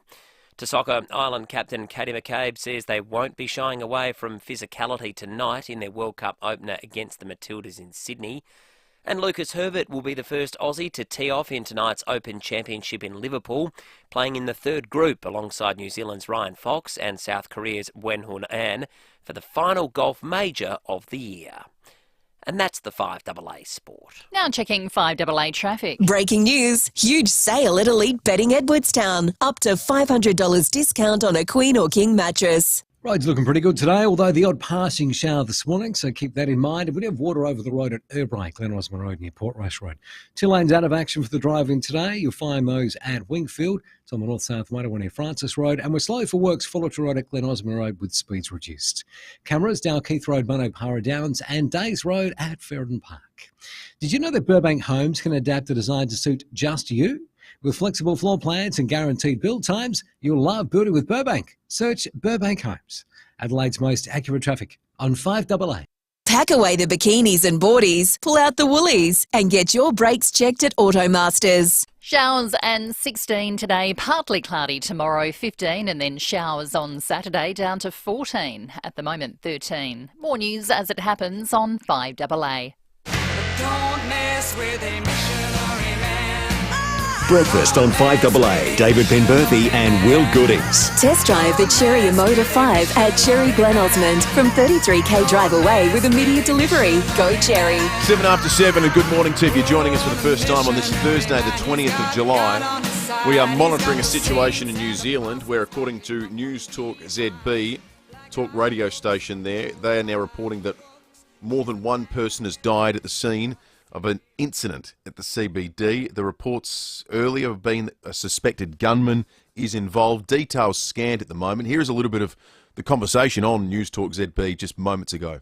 Apparently, a couple of texters have said it's the phone networks are really struggling at the moment. Cherie, thank you for persevering with us. Honestly, I do apologise, but apparently the cell phone towers are struggling because everyone's trying to, I guess, check in with those who were travelling into town. As you were, I'll shut up and we'll get as much out of you as we can. So I did see a number of construction workers evacuated from that building probably about 30 minutes or so ago. They were then escorted back further away from us towards the other end, but from what I could see, there were a number of ambulances down that end as well. I didn't see anyone injured in that group as such, but it was a fairly large group of them, and they were staying in a group, staying within the cordon and with police with them as well. The latest advice from police has been if you were already in work or in a city building to stay in that building for now. Police are urging the public to stay away from the area, so if you haven't gone into the city yet, probably avoid it for now. The site appears to be a construction site. It's in the vicinity of where later today there's going to be, FIFA World Cup action. That's where teams are staying in this area as well, but it does seem to be unrelated to that. Yeah, I'm just having a look on the TV now. The public have been told to stay indoors. So with the time difference, they're 2.5 hours ahead of us here in SA in Auckland. So it's 9:38 a.m. So all of this started happening a little under half an hour ago as people were arriving for work. So we'll keep on top of that one. It's a very concerning story. A scary story back here in Adelaide. A teen and a man are fighting for life after testing positive for meningococcal B. You're right there, mate. Yeah, I'm coughing up a lung. SA Health issued an alert on Wednesday evening as a 13-year-old girl and a 36-year-old man, both from Metropolitan Adelaide, were in a critical condition in hospital. The cases are unrelated, but both have the B strain of invasive meningococcal disease. SA Health has identified a whole heap of people who've had contact with these two. 16 of them have been given clearance to take antibiotics. These stories, obviously, in and of themselves, are deeply concerning, but the big picture is too. 15 cases of invasive meningococcal disease was reported in SA so far this year. 7 this time last year.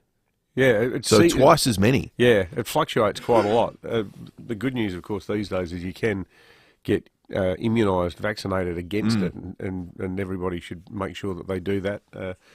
We've discussed that a lot over the last couple of years with our good friend Oren Clemich. Everyone knows the circumstances that his family had to endure as a result of it. We brought you the news yesterday as part of Breaking at 8 in a week when the biggest national story in a sporting sense was the Andrews government's shock cancellation of the Commonwealth Games, the 2026 Commonwealth Games. Well, South Australia, yet again, has dipped into its major events fund after the roaring success of Gather Round, which is now a 4-year deal, and also Live, despite there being something of a question mark over that. The latest addition to the suite of SA-based sports entertainment is going to be the British and Irish Lions Tour in 2025, playing a game here. My understanding is it's against a combined South Africa-New Zealand side. Leon Bignell is the state member for Mawson, and he's got the lucky role of being the special events guru for the Malinowskis government. We've got Leon on the line now. Leon, good morning. This is something we were chatting about this last night.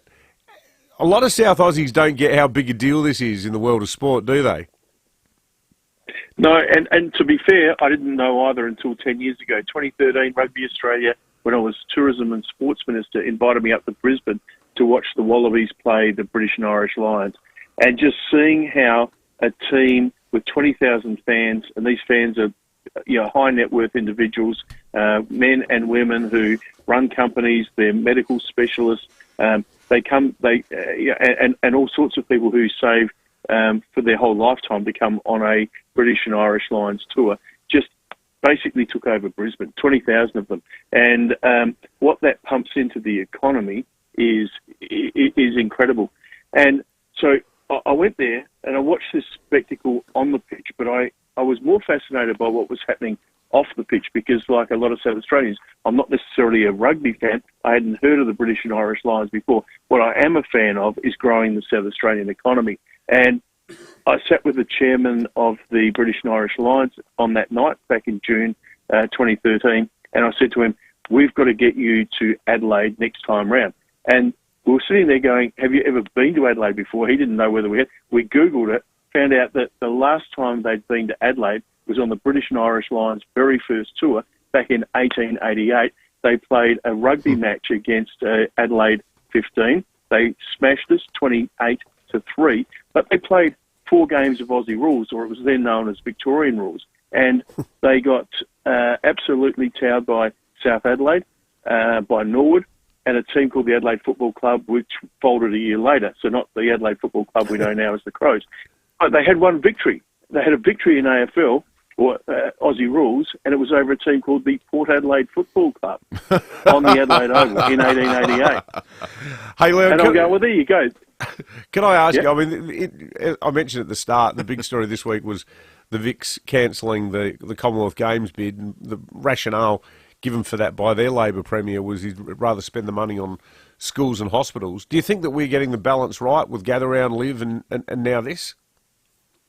Yeah, absolutely. Look, the return on investment is something that you've got to go after. And these events, Live, Gather Round, British and Irish Lions, all have an excellent return on investment. Doesn't mean you don't have to work hard. Like I was in the UK last week sitting with the Lions tourism people to sort of talk up what Adelaide has to offer and why they need to do some packages to get everyone into Adelaide the week before the first test, which will be in Brisbane, to see a combined team of Australia and New Zealand invitational. So an Anzac versus the British and Irish Lions, only the second time in history that the Kiwis and the Aussies have come together to form a team.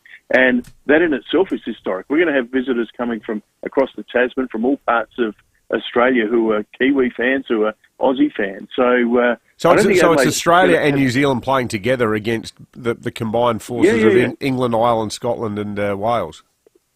Yeah, and so, we're early stages now, but we're sort of talking about an idea that, I sort of floated with the Premier a few weeks ago, is that we should probably offer up some sort of trophy that represents what combines all of those countries. So we've got Wales, Scotland, Ireland, England, Australia and New Zealand, and it's the fact that we all, our forebears went into the trenches together. And so if we can come up with some sort of trophy that creates something that they can play for in Adelaide for the very first time in 2025, and then the next time they come to New Zealand, perhaps we can have a combined team again, because it seems like a pretty popular idea, and that they play for that trophy, and then in, what are we looking at, 2037, when they come back to Australia, they play for it again. So I think it's really important that we make the most of this opportunity. And I've got to say, in the media, in France, in the UK, and in the Eastern Seaboard,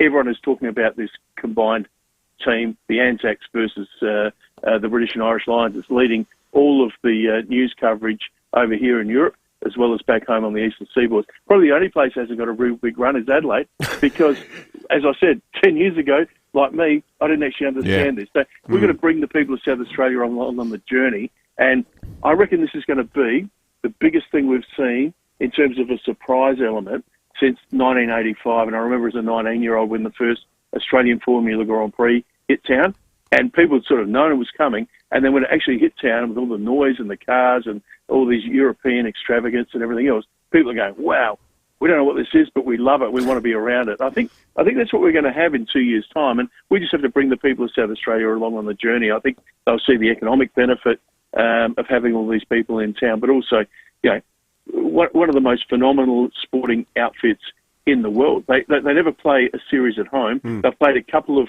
one-off games in the UK to mark, the Queen's Jubilee or something like that. But they go on the road. They play a test series in South Africa. 4 years later, they go to Australia. 4 years after that, they go to New Zealand. And this has been going on since 1888. Yeah, I remember. We haven't had them here since 1888. Yeah, I was in Sydney when they toured there, and suddenly the city was awash with Brits. People came from all four countries. There were thousands of them. Leon Bignell, the state member for Mawson, thanks for joining us. Arthur in Mount Barker's called in on 8223 0000. Morning to you, Arthur. Hello, boys. How are you? Good, mate. Good, thanks, Arthur. Arthur.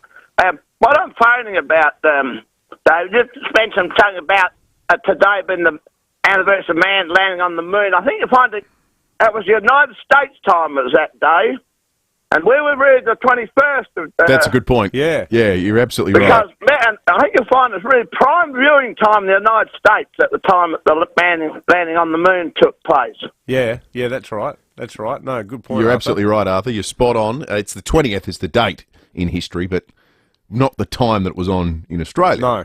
So it's marked on the day that they experienced in the United States. Thank you for the call. 8223 0000. You can text us too on the Duttons text line. We're going to take a break. We're going to talk movies in a moment and all the build-up to the FIFA Women's World Cup starting tonight. Thanks, Will. She's looking the goods for the drive-in today. No great dramas, which is excellent. The odd passing shower this morning, so be aware of that, particularly down south. Still have water over the road at Urbray, Glen Osmond Road near Portrush Road. Lane closed at Winvale, the Grove Way near Surrey Farm Drive with speeds at 40.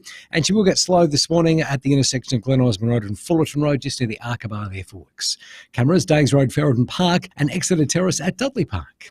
For a Thursday night treat, take on your best ever pork sausage rolls tonight. Find this and many other easy recipes at pork.com.au and get some pork on your fork. Adelaide's most accurate traffic on 5AA. 5AA Mornings with Matthew Pantelis. Campaign Director of Yes 23. This is for the Voice referendum. Dean Parkin, I'll tell you where I'm at with this. I'm undecided about the voice because to me that's policy. And policy, to my way of thinking, shouldn't be in the Constitution. Weekday mornings from 9. We're talking about a voice being the form of recognition because we did ask Indigenous peoples.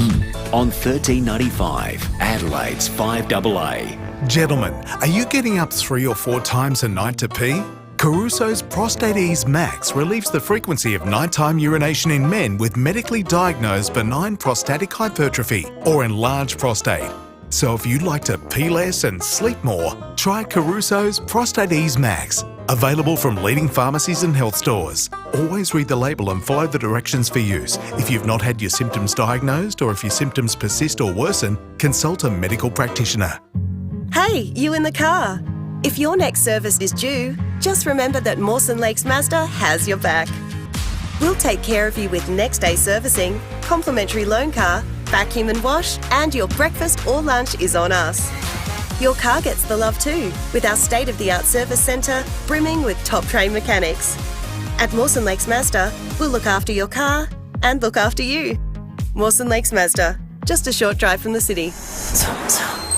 Good pals are hard to find, but at Parafield Airport Liquor Store, hard to find is our specialty. Whether you're after old reliable pals or want some new pals, Sam, Jamie and the team know just the pals for you. They've made pals with over 200 gins, over 300 craft beers, over 500 whiskies from around the world, and over 2,000 wines. Parafield Airport Liquor Store. Pals. Open till late 7 days. Next to Roulette's Tavern, Kings Road, Parafield. Rosanna Mangiarelli here from 7 News. Join me and Will Goodings for Adelaide's leading news hour, 7 News, tonight at 6 o'clock.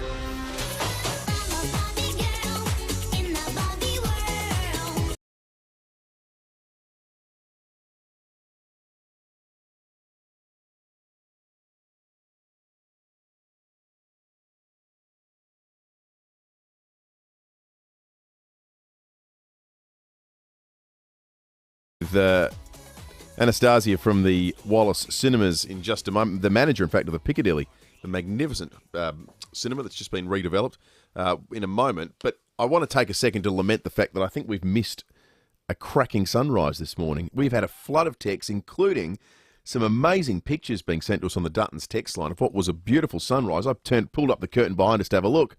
I think we've missed it. Why have we had the curtains down? Just to keep the studio a bit warmer in the current climate. Well, when the sun's up, it's annoying. It all reflects on all the instrumentation, so it gets a bit... Well, for all the thousands of viewers on the live stream as well. Well, of course. Yeah. That's exactly right. Yeah. Thankfully, lots of our listeners are fantastic photographers, so they're sending some pictures. If you've got one, flick it to us. We'd love to see it, and we can put a few of them up on the at FIVEAA Breakfast Twitter account for all the world to see as well. Having the discussion as well on the Duttons text line with listeners about which film they're off to see, given we've got this wonderful old-fashioned thing where two big movies are starting on the same day that have really, really broad appeal, one being the Christopher Nolan epic, Oppenheimer, about the development of the nuclear bomb, and the other being the Barbie film starring Margot Robbie and Ryan Gosling. Anastasia from the Piccadilly in North Adelaide, it must be music to your ears to have two massive films like this opening up on the same day. Yes, it is, definitely. It takes me back to the days ages ago, obviously before COVID, where there used to be 2 or 3 new releases every Thursday, which is usually always the release of a big new film every Thursday for Australia, and it's kind of like going back there. It's great. We know the level of investment that Wallace has made locally with the beautification of fantastic old cinemas such as the majestic Piccadilly.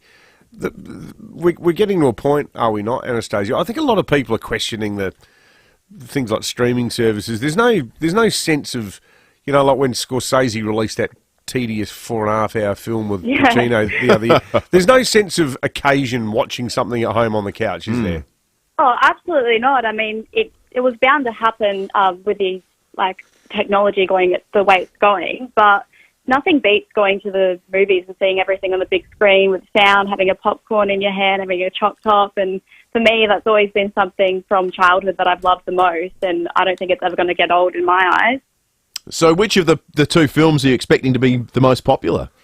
I think from our personal perspective, I think Barbie's going to be a bit more popular for us. We actually had a girls' night out last night, which we had to open 2 extra cinemas for because we sold out in the first week.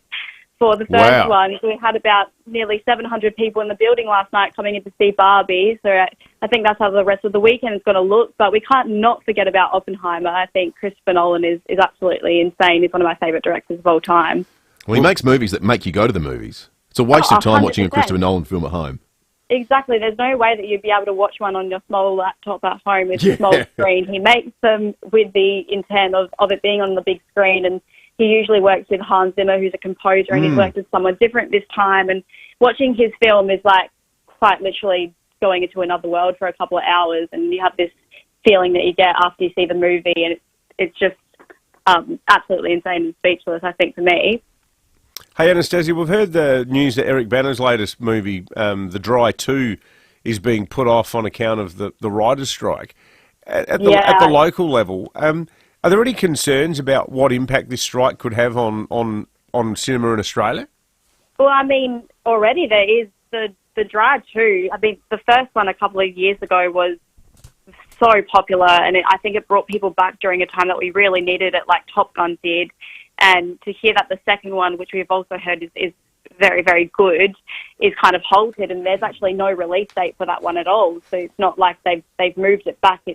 It's kind of up in arms at the moment. So I think there is a bit of concern about the writers and actors strike at the moment, because if there's no content or regular content coming through, then there's no movies to show at the end of the day, and that does obviously concern us in the industry and whoever works in the cinema industry at the moment. Hopefully they can resolve it before it gets to that.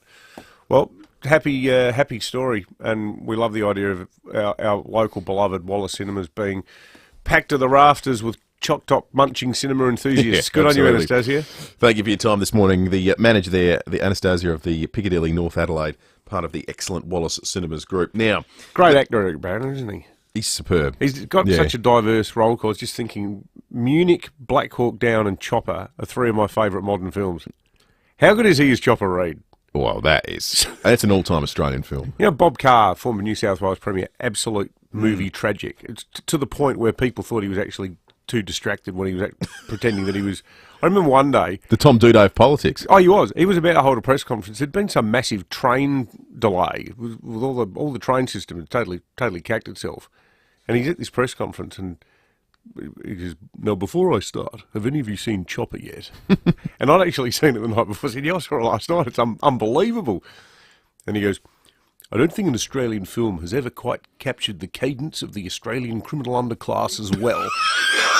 I said, "Oh, thanks very much, David Stratton." And he goes, "Anyway, trains." That's superb. Very good critique of the film, though. Let's talk sports. $17 Schnitty Monday to Wednesday at the Albion and Birkenhead Tavern, Excelsior and Lighthouse Wharf. You just know it's a Barreau Hotel. What a feast of sport is there on at the moment. You've got... Oh, where do you start? The Open. What do we do tonight? The golf. 7:30 onwards. You've got the Wimbledon. Women, your mum, the cartoons. Sorry, not Wimbledon. You've got Ashes. Your mum, the cartoons. You've got obviously the footy, but also the biggest event probably in the world at the moment starts tonight here in Australia, the FIFA Women's World Cup. It's the biggest Women's World Cup ever, co-hosted by two nations. It's the 9th World Cup. It's going to feature 32 teams for the first time ever. The expectation is over the course of the first two games, over 100,000 fans will be there. Those games at Eden Park in New Zealand, with New Zealand up against Norway, and then, of course, tonight at Stadium Australia playing the Republic of Ireland. That game at 7:30 tonight. It'll be the most watched Women's World Cup ever. 1.3 million tickets have been bought in advance. 1.3 million tickets have already been sold for 64 matches at the 10 venues across 9 cities, including here in Adelaide. Organisers are targeting a record 2 billion television viewers for the 2023 edition, which would be double the figure, which would be double the attendance that watched the 2019 World Cup in France. Wow. I don't know why that's the case or how that's the case, but that's what FIFA themselves are saying, and they're targeting. I mentioned that games are on here in Adelaide. They are. Brazil-Panama is on Monday, the 24th of July. China-Haiti on Friday. Then the Sunday, it's Korea-Morocco.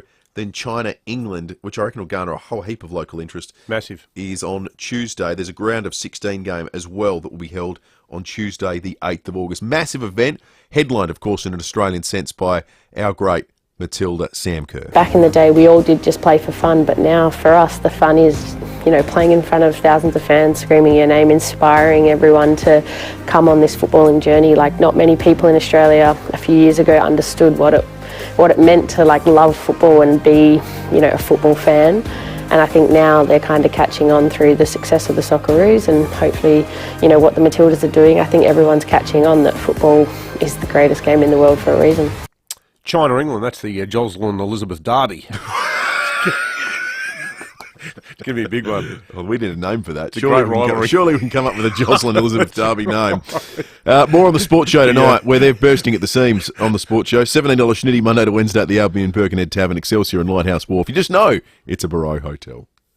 Budget Car and Truck Rental make life easy. Whether you need to move equipment, furniture, fresh produce or people, you'll find the widest variety of vehicles at competitive prices at Budget Car and Truck Rental. With 7 convenient locations across the metro area, plus regional locations, you'll find a budget near you. So if you're moving out or in, taking a load to the tip or going on a big trip, do it with Budget Car and Truck Rental. Call 13 27 27. That's 13 27 27. Get a bargain on everything you need for your next outdoor adventure at the 4-day caravan and camping sale. With show-only deals from over 50 exhibitors on everything from caravans, campers and RVs through to outdoor, camping and four-wheel drive gear. Buy your tickets now at caravanandcampingsa.com.au and go in the draw for your chance to win $4,000 in free fuel. Don't miss your chance to grab a bargain at the 4-day caravan and camping sale, July 27th 30 at the Adelaide Showground. This is Adelaide's 5AA. Showers and 16 with the 7:30 news. I'm Kendall Brettig. Chipped windscreen? Complete Windscreens can repair it from just $99. Look for the big red koala. 2 people have been shot dead in New Zealand. Police say a man entered a construction site in downtown Auckland before opening fire. The shooter's now dead. A number of others have been injured. New Zealand reporter Jessica Maggio says it was confronting for those involved. I spoke to one of the construction workers who actually called authorities as this incident unfolded, and he told me that police were desperately trying to get them out of the building and telling them to duck for cover behind anything that wasn't able to be penetrated by gunshots. A cyclist has died in hospital after crashing his mountain bike at Woodcroft on Sunday. It happened on a bike track near Education Road. Senior Constable Matt Brown says the 41-year-old man's death has been added to the road toll. The rider's death is the 68th life lost in crashes in South Australia so far this year, compared to 42 at the same time last year. Now, I know there has been a little bit of confusion about how this relates to the road toll, but the crash occurred on a bike track, so it's a road-related area and designated for use by cyclists or people riding other vehicles. SA has now recorded 3 cases of meningococcal disease this week. A teenager and adult male are the latest people to be hospitalised. The 13-year-old girl and 36-year-old man are both critical, but their cases are unrelated. Earlier this week, a 9-year-old boy was also hospitalised with the disease. Australian scientists have helped determine why some people who contract COVID-19 never display symptoms. Emily Minnie explains. At the height of the pandemic, it baffled some people, but new research shows there may be a genetic link to strong immunity against COVID-19. United States scientists and researchers from La Trobe University have helped identify a genetic shield which allows people to dodge the virus. A person who carries 1 copy of the protective HLA-B15 gene is twice as likely to remain asymptomatic after infection. It's estimated 1 in 5 people infected with coronavirus don't exhibit symptoms. Researchers hope the discovery can help develop better vaccines and treatments for the disease. The energy market regulators warning power bills could go up by more than $430 in some parts of the country this summer. The regulator says a forecast El Niño weather system's expected to drive up demand for air conditioning. It expects prices will stay high amid a global energy crunch. The head of Britain's MI6 foreign spy service is urging any Russians who oppose Vladimir Putin's war on Ukraine to spy for the UK. Sir Richard Moore says last month's mutiny by Russian mercenaries show there are deep fractures surrounding the Kremlin. He's invited unhappy Russians to join hands. Our door is always open. We will handle their offers of help with the discretion and professionalism for which my service is famed. Their secrets will always be safe with us. And together we will work to bring the bloodshed to an end. Meantime, a video has emerged of what appears to show rebel Wagner leader Yevgeny Prigozhin in Belarus. A toy shark with a dangerously sharp fin is being recalled. There's a risk of impalement, laceration or puncture injuries if a child slips and falls onto the hard plastic fin of the Robo-Alive baby shark bath toy. Now turning to 5AA Sport. Gliderall Garage Doors, adding strength, safety and style to South Australian homes for over 40 years. Gliderall.com.au. Here's Tom Wren. Thank you, Kendall. Stuart Broad has become the second English fast bowler to take 600 Test wickets by dismissing South Aussie Travis Head on day 1 of the 4th Ashes Test at Old Trafford. Really special. I think it's got a nice ring to it, getting the 600th Test wicket. Ultimately, it felt a pretty important wicket in the day. We chatted at tea. Obviously, Trav was smashing the ball when we overpitched. Yeah, Trav finished up with 48. Australia 8 for 299 at stumps. Mitchell Starc and Pat Cummins, the not-out batsman, Well, plenty of selection issues for the Crows ahead of Sunday's clash against Melbourne at the MCG. They've suffered back-to-back losses and may ring the changes as they look to bounce back to the winners list, and they'll have to make at least one change with Josh Rochelle out suspended. Changes are expected too at Port with Jason Horne-Francis, Charlie Dixon, Willie Rioli and Trent McKenzie all a chance to come in. Well, Australia's Women's World Cup soccer campaign begins tonight against Ireland in front of a record crowd of more than 80,000 in Sydney. Former Matilda Amy Harrison has told Today it's been a long time coming. What a day. This is what we've been waiting for 3.5 years now, and to have 80,000 here at Sydney tonight, it's going to be insane. I can't wait. It should be great, and Jonas Vingegaard is on the brink of retaining his Tour de France title. He's extended his hold on the yellow jersey to more than 7 minutes during a gruelling stage 17. And that's the 5AA Sport. Now to the traffic. Breaking news. Huge sale at Elite Bedding Edwardstown. Up to $500 discount on a Queen or King mattress. It's pretty smooth sailing on the roads today. That's always nice as you head into work. We do have the odd passing shower this morning, however, mostly down south, so look out for that. Still got water over the road, Glen Osmond Road near Portrush Road. Lane out of action, Winvale, the Grave Way near Surrey Farm Drive, speeds at 40. We're starting to see it get busy Fullerton Road at Glen Osmond Road for works, and look out for Canberra, Main North Road at Smithfield. A massive $1.4 billion could be yours with the USA Power Lotto. Hurry, draw closes in less than 2 hours. Grab your tickets now at lotteryoffice.com.au. Adelaide's most accurate traffic on 5AA. Pack away the boardies and bikinis, pull out the Uggies, and get your brakes checked at Automasters. Showers and 16 today, partly cloudy tomorrow, 15. Showers on Saturday, 14, and then cloudy again for Sunday, 15. At the moment, 13. More news as it happens on 5AA. G'day, it's Baz from Fleurieu Milk Company. South Australian dairy farmers are doing it tough right now, but at Fleurieu Milk we always look after our own. And you can too. When you reach for milk, reach for Fleurieu Milk and help support our hard-working South Australian dairy farmers and their families. Because right now, they need our help. 3 words make all the difference. Fleurieu Milk Company. South Australian first and proud of it. When you build with Lamar Homes, you'd better start planning your housewarming because it'll be here before you know it. Lamar Homes have the advantage of moving a lot faster because they never take on too much. And that means they can manage their trades and delivery dates much better. So it could be a matter of months before you move in, not years. Plus, right now when you build with Lamar Homes, they'll throw in a whopping $35,000 to spend on your concreting, landscaping and fencing. Those costs, they can really mount up. So having $35,000 to spend on your concreting, landscaping and fencing is sensational. Tell you what, any savings good at the moment, and that's a massive one thanks to the great people at Lamar Homes. Some terms and conditions apply. Check out their website, lamarhomes.com.au. Lamar Homes, here today, home tomorrow, sooner. 5AA Breakfast is streaming live right now. To watch, simply head to 5AA on Facebook or YouTube.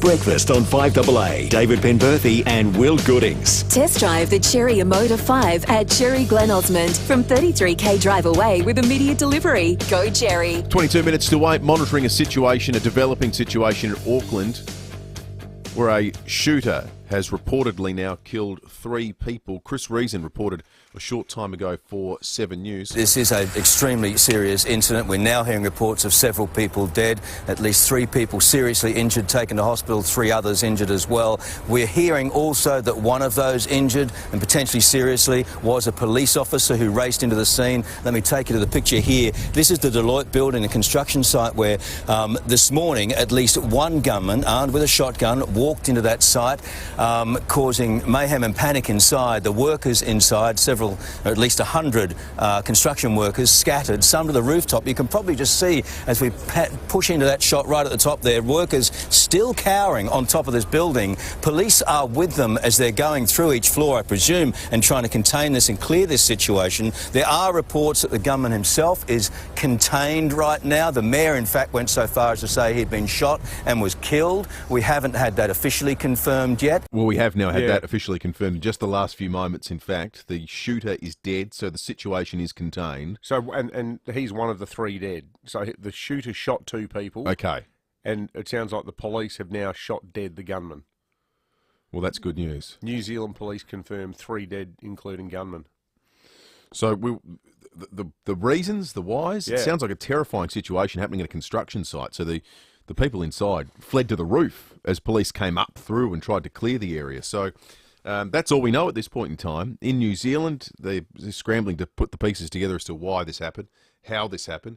As soon as we get that information, we will bring it to you here on 5AA or in 5AA News over the course of the day. Big thanks to all of the listeners on the Dutton's text line who are sharing their amazing pictures of the sunrise this morning. It looks like an absolute cracker. It's all over now, sadly. In fact, Karen, who is in Pasadena, took the photo there down south, finished her Dutton's text by saying, P.S. it's raining now, so the sun has gone. 5 to 10 out of 10 every time. Matthew Abraham on 5AA Breakfast. Thanks to Mitre 10, your local Mitre 10 friendly service expert advice, quality brands at great prices. That's mighty helpful, Mitre 10. Matthew Abraham, good morning. Good morning, Will. Good morning, David. This has got shades of 2020, Matt. You're an ISO. I know. You sound like you're an ISO. I know. No, I'm in the family room actually, but I have been in ISO for 2 weeks, so. No good. We hope you bear it up okay, mate. It's not COVID. That's meant to be the big get out of jail card, but whatever it is, I wish it would go away. Yeah, no, that's no good, okay. Mate. Yeah. We hope you get better soon. We won't take up too much of your time, so your voice can hold up. Mind you, the voice is sort of the subject of conversation this morning too, because, geez, things are starting to get testy. Not sure what you heard of the Prime Minister's interview on 2GB yesterday, but you get the sense it's really starting to wear on him. Well, it is, but he shouldn't be surprised that people are asking questions. And I know the Prime Minister's got lots of other things on his plate, but if this is his reaction as he starts to perhaps try to knuckle down and sell the voice, then it doesn't bode well for what's left of the campaign. And we do have this bizarre situation where the Prime Minister hasn't given a date for the referendum. Because he's saying he's comparing it to an election campaign, saying, well, he's wary of long election campaigns effectively, and he said people will focus, when we have the referendum campaign as such, when it will be sort of like, he'll announce a date maybe 4 weeks or whatever, 6 weeks before the actual referendum takes place, and I'm thinking, well, it's not the same. And Greg Craven in the Australian today makes a point, and he's very much in the yes camp. He makes a point that it's not an election campaign. Well, people are making their minds up now. People have made their minds up now. If you somehow think something magically is going to happen when you say, well, the date's going to be whatever it is, October, November, who knows, Christmas Day, and people are suddenly going to say, oh, right, I'll start thinking about the voice now. Well, all of the major polls now, and these are reputable polls, there's a downward curve, and all of them show support for the voice now is below 50%. And that's a big danger because, as we know with the referendum question, you need a majority of states and a majority of the total population. So more than 50% of the total population, voting yes in this case, and a majority of the states. That is looking almost impossible on the polls at the moment. And the latest poll. I think you're right, Matt, to pick up on the Prime Minister's tone yesterday, where he sounded cranky. And sounding cranky is the worst thing to sound like when you're being asked legitimate questions. And I think that, be it journalists or voters or critics of the voice, and I say this as someone who's probably still going to vote yes, well, I'm still going to vote yes, but equally, the Uluru statement was quite clear. It recommended 3 things. One was a voice to Parliament, the other was a truth-telling process, and the third thing was a treaty, which invites the question of whether reparations need to be paid for past injustices. So if Albo gets questions about what the implications are, not just of the voice, and he's trying to say the voice is off to one side and we're not doing the other 2 things, you're still entitled to ask questions about it. So, well, are we not doing the other 2 things yet? When are we doing the other 2 things? A lot of Indigenous people are saying we should be doing all 3. Like, they're legitimate questions for people, and cracking it, as he did yesterday with Ben Fordham, is not a good way to win hearts and minds. We'll have a bit of a listen to some of what he said with Fordo now. No, Ben, what this is about... No, hang on, you've answered that. I've got a few more that I've got to get through. Can I make this point? I know where you're reading from. You're reading from the No pamphlet. I'm not reading... Excuse me, Prime Minister. Well, that's in the I'm not reading... pamphlet. Excuse me. When you have a look at those numbers, it's falling through the floors. I'm worried about it failing, PM. Well, get on board, Ben. Don't risk it, PM. Ben. Don't risk it. Ben, I'm not risking it. What I'm doing is supporting recognition. Didn't sound good, did it, Matt? No, it doesn't sound good. And, you know, people like Ben Fordham, people like you and Will, journalists like me, I've read so much about the Voice, yes and no cases, that it's sort of coming out my ears. You know, I regard myself as well informed about it. And people like us are looking at the polls, and the polls are accurate. News polls is a very accurate poll, and the last news poll showed a big shift, particularly among women who have been holding up support, held up the yes vote, and the support in news poll, the latest news poll out a few days ago on the Australian, showed women in particularly are starting to switch to the no camp, and you know the point made. And it's not sexist saying this, it's reality, is that women are much more aware of cost of living, yes, budget in the household. They overwhelmingly, they're the ones down the supermarket going, hey, blackberries are $7.50 a punnet, and thinking, you know, why is this taking up so much of our time when we've got real day-to-day issues that we feel aren't getting the attention that they deserve? That's a huge issue, and it's one that's underestimated by the overwhelmingly affluent middle-class Australian left, because they don't feel that pressure. The people who are instinctively going to vote yes live in the better suburbs, they've got the higher educations and the higher incomes, and for them the cost of living squeeze means they might buy a $20 bottle of red instead of a $40 bottle of red on a Friday. Exactly. And are there $40 bottles of red? Oh yeah, there's plenty of them. Hey Matt, let's get to Spin of the Week. Yes. Out of 10, every time. Now, there's been some fantastic grilling of consultants, I suppose, in the Senate. This is over the Price Waterhouse scandal and other issues. And we've seen some brilliant work by our very own Green Senator in South Australia, Barbara Pocock, and Labor Senator Deb O'Neill. Now, This grabs from Adam Powick. He's Deloitte's CEO. Joe Aston said that when he was grilled about his salary, he became a chocolate teapot, which I thought was rather cruel. But he admitted that his salary, which is 7 times that of the Prime Minister, he didn't deserve it, basically. But anyway, this is Barbara Pocock pushing Adam Powick to explain how many people in Deloitte's are getting, a lot of money, over $1 million or so. We can see that we would not have dissimilar starting points and range relative to the information that PwC provide. They had more proportional partners at the top end, probably 1.52 million above than we do, but overall that range is not unreasonable, Senator. And when we look at, say, a figure that we can potentially discuss at some point, just an average partner earnings, and for us at Deloitte it's between $500,000 and $600,000, gives you a sense across our partnership cohort. And the CEO, I assume, has the highest salary in the organisation, That's correct, Senator. Yeah. And I quoted it earlier on the public record as being around $3.5 million. Am I in the ballpark? You're in the ballpark, yes, with that. Yes. And what a ballpark to be in. Oh yeah, it's a nice ballpark, even if you're a chocolate teapot. Oh God, that guy was doing everything he could to not say anything that made any sense whatsoever, wasn't he? Oh yeah, our starting point, sort of, 500, 600. That's just for the photocopy clerk, I'm giving him a mighty 10 point for every $1 million, so he gets 3.5 out of 10.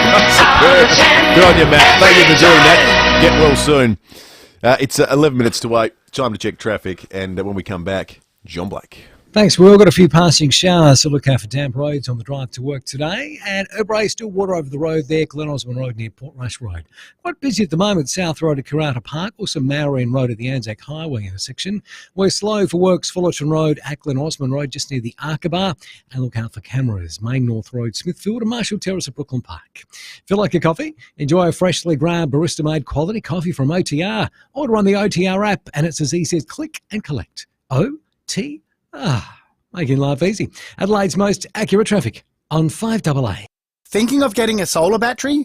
Well, guess what? They're not getting any cheaper like we thought 10 years ago. But the ability to pay them off is incredibly easier now than it was back then. At NRG Solar, we can help you with 13.5 kilowatt hours of storage, a 10-year warranty, blackout protection, and a battery with an awesome consumption monitoring app. We'll help you enjoy the feeling and the benefits of owning a solar battery sooner. So don't put it off any longer. Visit nrgsolar.com.au today. Some builders think a sloping block has limitations. When Beechwood Homes look at a sloping block, they think, the possibilities. Beechwood Homes know how to make the most of a sloping block.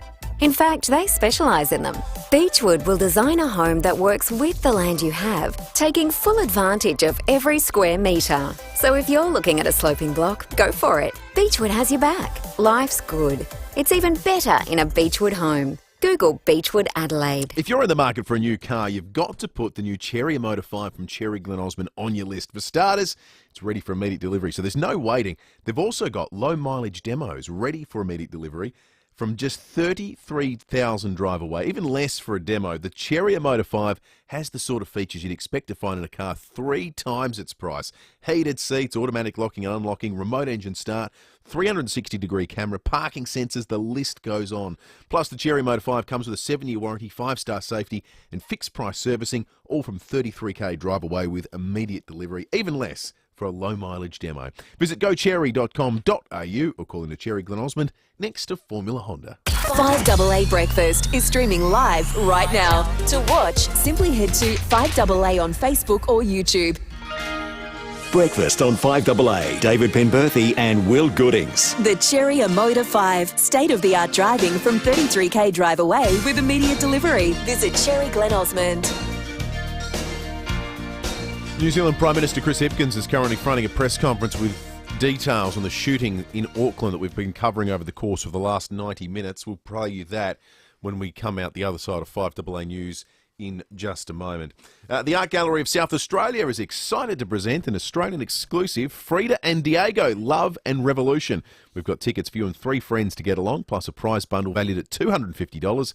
Give us a call now if you do want to win. Art Gallery of South Australia, Frida and Diego, Love and Revolution, iconic works of Frida Kahlo and Diego Rivera. Tickets and more info at agsa.sa.gov.au. Absolutely excellent exhibition. My favourite exhibition that I've seen in Adelaide in the last 10 years, and that's not just because it's the only exhibition I've seen in the last 10 years, but I went along a couple of weeks ago. It's an exclusive group. Superb. Also, I've just heard some great news from Luce. We got two lots of these prize packs to give away. So that's tickets for you and 3 friends, valued at $250, but we're going to give that away twice right now. So 8223 and we'll give them away in the next 30 seconds. Time for John Blake, thanks to Aussie Fast Transport Solutions, interstate freight distribution, warehousing and local Adelaide couriers. Call Aussie Fast, 13 13 64. Now, the latest news with Wallace Fogg. Good morning, early risers. This is Wallace Fogg with another 5AA News Update. The police crackdown on jaywalking is underway, with the blitz being called Operation Vulnerable. Police Commissioner Grant Stevens said the crackdown is not only necessary to stop pedestrians jaywalking, but also to stop people mispronouncing the word vulnerable. He said police officers have noticed increasing instances of people saying vulnerable and completely ignoring the L. On 5AA's breakfast program yesterday, he was so concerned about the mispronunciation, he felt the need to demonstrate how silly it sounds when you say vulnerable instead of vulnerable. It's called Operation Vulnerable. Operation Vulnerable is targeting vulnerable road users, not just pedestrians in the CBD. He went on to say that it's not just jaywalkers who mispronounce vulnerable. It's not just pedestrians in the CBD, it's motorcycle riders, cyclists and scooter riders. He said that police wouldn't be automatically issuing expiation notices for mispronunciation. He said a lot of cyclists were caught dropping the L in vulnerable, but not all were fined. Something like 422 cyclists being given an expiation notice, 165 of those were cautions. He said police wouldn't just be booking people for mispronouncing the word vulnerable. He said there needed to be a balance between road rules and the rules of spoken English. We do have other responsibilities and we need to find that balance. The general consensus now is that it's about time the police did something about bad grammar, because clearly in the CBD and everywhere else, it's out of control. In other news, a UFO sighting in the Adelaide night sky on Friday night had people concerned, but it turned out to be a rocket launch from India.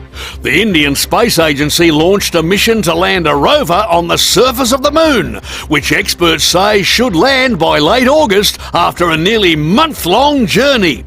Considering the Apollo missions only took 4 days to get to the moon, the Indian space industry has a long way to go. And that's the news for this Thursday. I'm Wallace Fogg. More 5AA news coming up at 8 o'clock, or as close as we can get. Well, John Blake coming up after 8:30. Congrats to Catherine from Seaview Downs and Anna in Netley, the winners of the tickets to see Frida and Diego Love and Revolution at the Art Gallery of South Australia. Now, because Sam and Lucy are expert out there at sourcing us news from what's going on right around the world, we have the New Zealand Prime Minister, who's still speaking at the moment, but here's a little bit of what he's had to say about the shooting incident in Auckland. Here is Chris Hipkins. This morning at 7:23 a.m, a witness called police to report a man with a gun shooting in central Auckland. At 7:34 a.m, police arrived on the scene and the Armed Defenders Squad arrived there 4 minutes later. It's with deep sorrow that I can confirm that 2 people have been killed.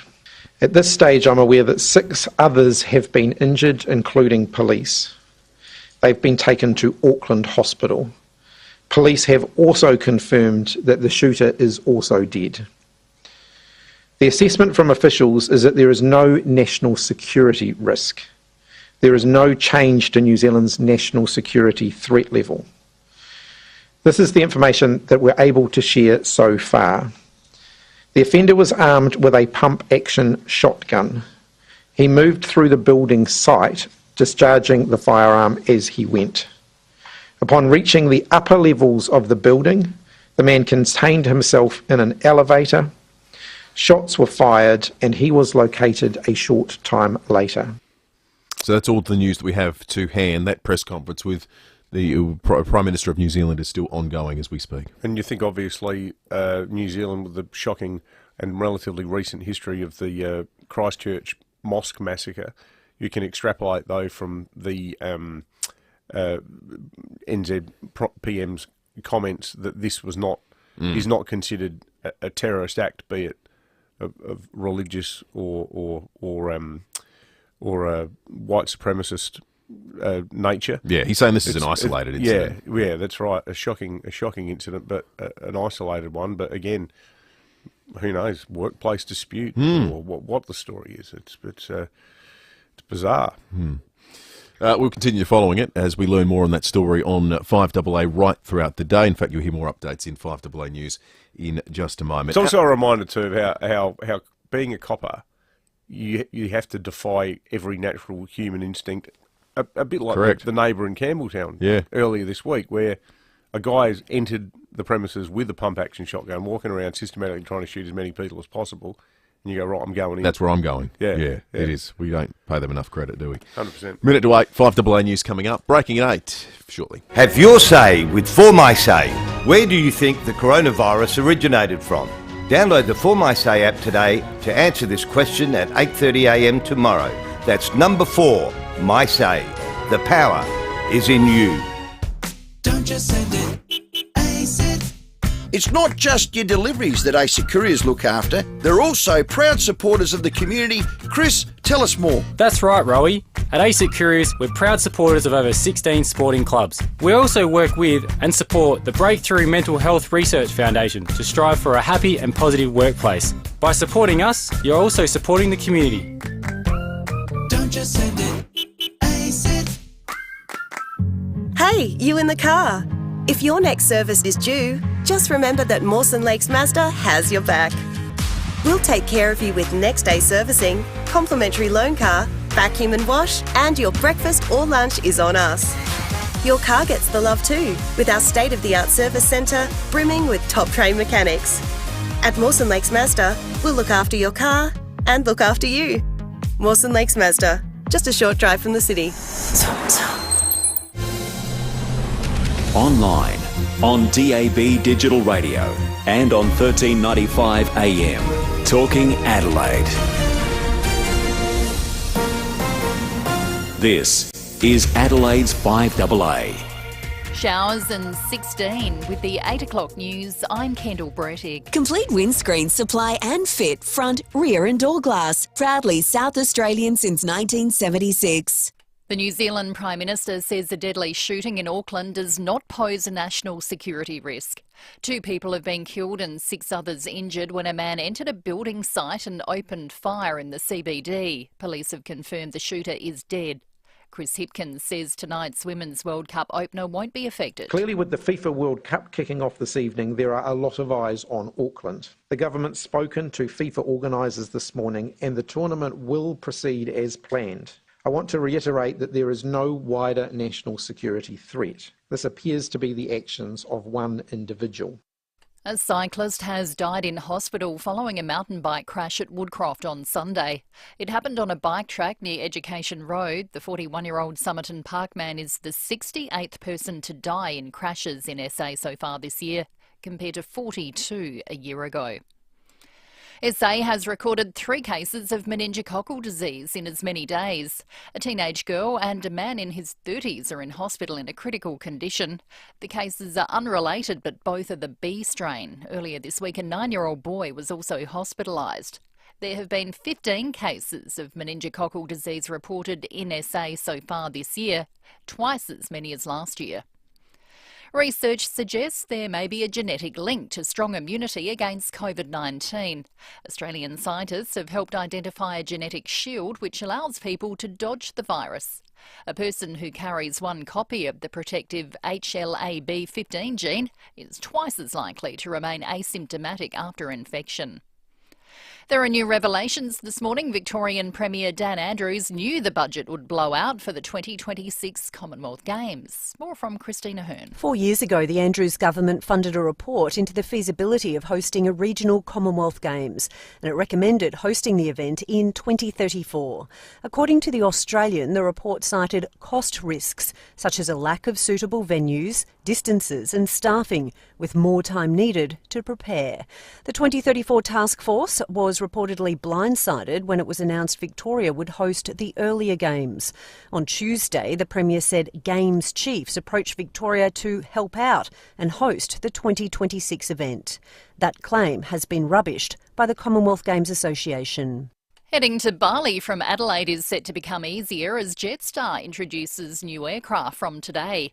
Capacity will be boosted by 25%, meaning around 250,000 passengers can fly direct between the destinations each year. 2 new Airbuses will be based here, operating as many as 2 direct flights a day.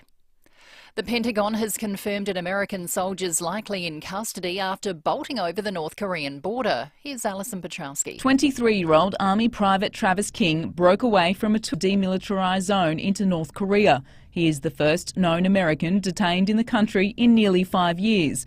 New Zealand tourist Sarah Leslie said she was on the tour in the joint security area and thought King was performing a stunt for TikTok. I didn't think anyone who was sane would want to go to North Korea. The US Secretary of Defence Lloyd Austin says he is trying to ascertain more information and is concerned about King's welfare. King has a history of assault and was recently released from a South Korean detention centre and was meant to fly back to Texas to face disciplinary action. The release of Australian actor Eric Bana's new film is being delayed due to ongoing strikes in Hollywood. Bana says he stands with members of the US Actors Guild fighting for better conditions.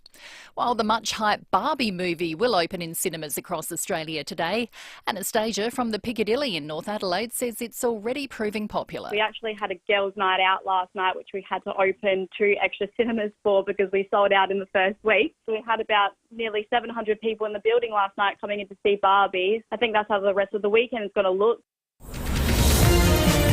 Now turning to 5AA Sport. Gliderroll Garage Doors' new Platinum and Native Series sectional doors are here. Gliderroll.com.au. Here's Ken Wren. Yeah, I wish. Yeah, Ryan Gosling, maybe not. Let's start with cricket. Marnus Labuschagne has notched his first half century of the Ashes. Australia reaching 8 for 299 at stumps on day 1 of the 4th test at Old Trafford. Opener Usman Khawaja was out for 3, while Dave Warner got a start but was out for 32. Oh, he's nicked that, he's gone as I speak. He pushes it one, that's well bowled from Roach. Just a tempter, bit fuller, bit wider. Warner couldn't leave it alone and went straight through to Bairstow. Audio there thanks to Nine. Well, the Crows will train this morning at West Lakes as they prepare to name a squad tonight ahead of Sunday's clash against Melbourne at the MCG, while the Power will name a team to tackle Collingwood on Saturday night. To soccer, Matilda's Kaya Simon and Tamika Yallop are in doubt for tonight's World Cup opener due to injuries. Captain Sam Kerr will be leading the charge up front alongside Caitlin Ford against an Irish side expected to sit deep in defence. Kerr says they just need to play their natural game. We just adapt to what comes at us, and obviously we have a lot of respect for Ireland. They've had some good results lately, so we have to be really respectful of that, but at the same time it's about us. Audio thanks to Optus Sport. Well, 10 Aussies are set to tee off, hoping to make a big impression at the Open Championship, with defending champion Cameron Smith considered the best chance. He's been grouped with US Open champion Wyndham Clark and fellow American Xander Schauffele. And Aussie surfers Ethan Ewing and Molly Picklum have finished runners-up at the J-Bay Open in South Africa. The results secure places in the final 5 for both and provisionally qualifies Ewing for the 2024 Olympics. And that's the 5AA Sport. Now let's check traffic. Breaking news. Huge sale at Elite Bedding Edwardstown. Up to $500 discount on a Queen or King mattress. At Airbrae, we've got water over the road, Glen Osmond Road near Portrush Road. The odd passing shower this morning, so be aware of that, mostly down south. Busy South Road at Karata Park, also Marion Road at Crossroad. Do have a lane closed at Modbury Heights, Grenfell Road near the Golden Way, speeds at 40. Look out for cameras, Anglevale Road, Anglevale, and Marshall Terrace at Brooklyn Park. Marta Dusseldorp's hideout town has some weird secrets. Don't miss ABC's darkly comedic thriller Bay of Fires. Stream for free on ABC iView. Adelaide's most accurate traffic on 5AA. Pack away the bikinis and boardies, pull out the woolies, and get your brakes checked at Automasters. Showers and 16 today, partly cloudy tomorrow, 15. Showers on Saturday, 14, and partly cloudy for Sunday, 15. At the moment, 12. More news as it happens on 5AA. Breakfast on 5AA. David Penberth.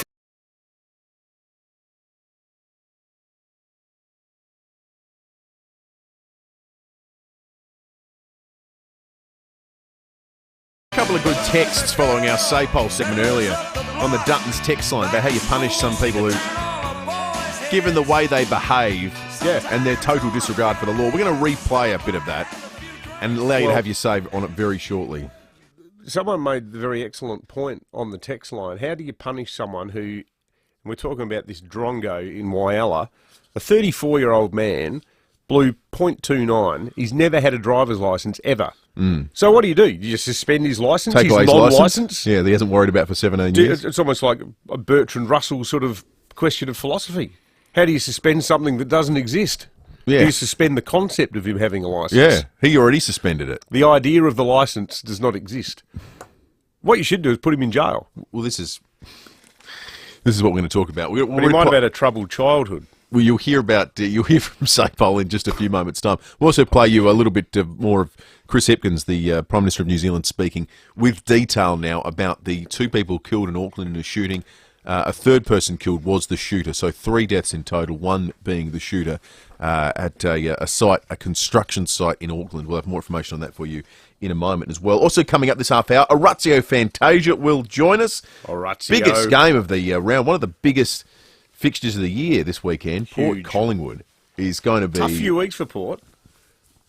They've got revenge on their mind. When we asked Charlie Dixon about it yesterday, he had a gleam in his eye. How good was Charlie Dixon? How good was Charlie Dixon last night? I was chatting to Sam this morning. He loved doing that show with Charlie. Good to see Sam sort of anchoring the show as well. It's going to become... He's a man of his time. It's going to become cult listening, that program. David Bashir will join us too ahead of the FIFA Women's World Cup kicking off tonight in Australia with the Matildas taking on Ireland and the host of Channel 7 Sunrise program, David Kosh, not too far away. Not Sunrise anymore. I've got to stop saying that, don't I? Well, you used to be from Sunrise. Yeah, formerly of Sunrise. Yeah, that's right. Old habits are hard to break. We mentioned a bit over a month ago that we had heard rumours that the Adelaide City Council was planning some sort of swish overseas trip as part of its sister city relationship with Georgetown, Malaysia. Also made the point in passing that, these sister city relationships, you're never a sister city with some boring sort of dump or unattractive place. No one's ever had a sister city relationship with, Lagos, Nigeria, or Mogadishu, Somalia, or Horsham, Victoria. The Adelaide City Council has sister city relationships with Austin, with Georgetown, Malaysia. Apologies to any listeners who are from Horsham. I don't know why I've got such a set against it. Qingdao in China. Georgetown, beautiful part of the world. And this year we commemorate our 50th anniversary of that sister city relationship. Now, a question was asked by Councillor Aman Abrahimzadeh a couple of weeks ago as to whether the council does have any travel plans by any elected members in relation to sister city relationships. And in typical sort of, Matt Abraham should have a look at this one. Squeamish doublespeak. Point one of the reply says, there are currently no confirmed travel plans which relate to sister city relationships. All right. Then it continues on talking about how, in fact, actually, yes, there's a whole bunch of them coming here. That's all right. No dramas there. No ratepayers will be harmed in that process. There's going to be a civic event in July for councillors from Austin, lucky them, coming over from Texas.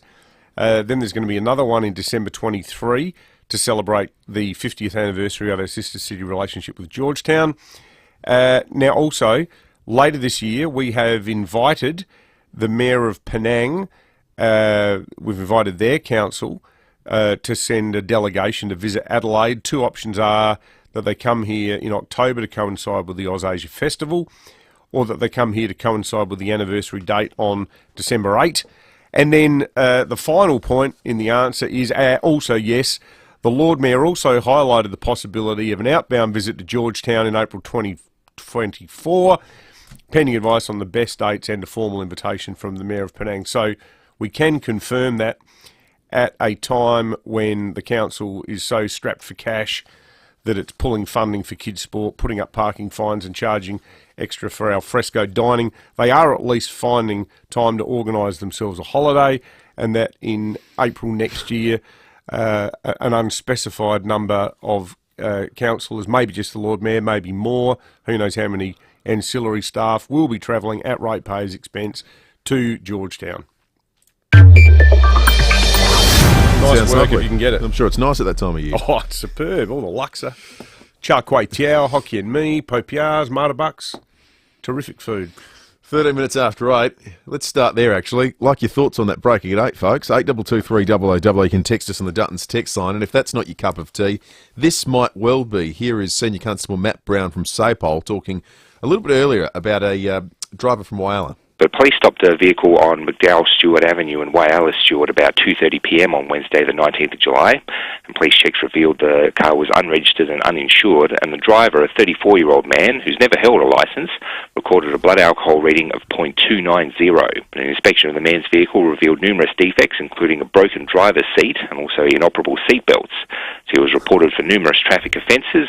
His car was impounded for 28 days, and he'll be summoned to appear in court at a later date. I feel like this guy heard us talk about these subjects. Well, we always say you get the regular one with, no licence, unregistered and over the limit. Yeah. And thought, I can do that one better. My seatbelts don't even work.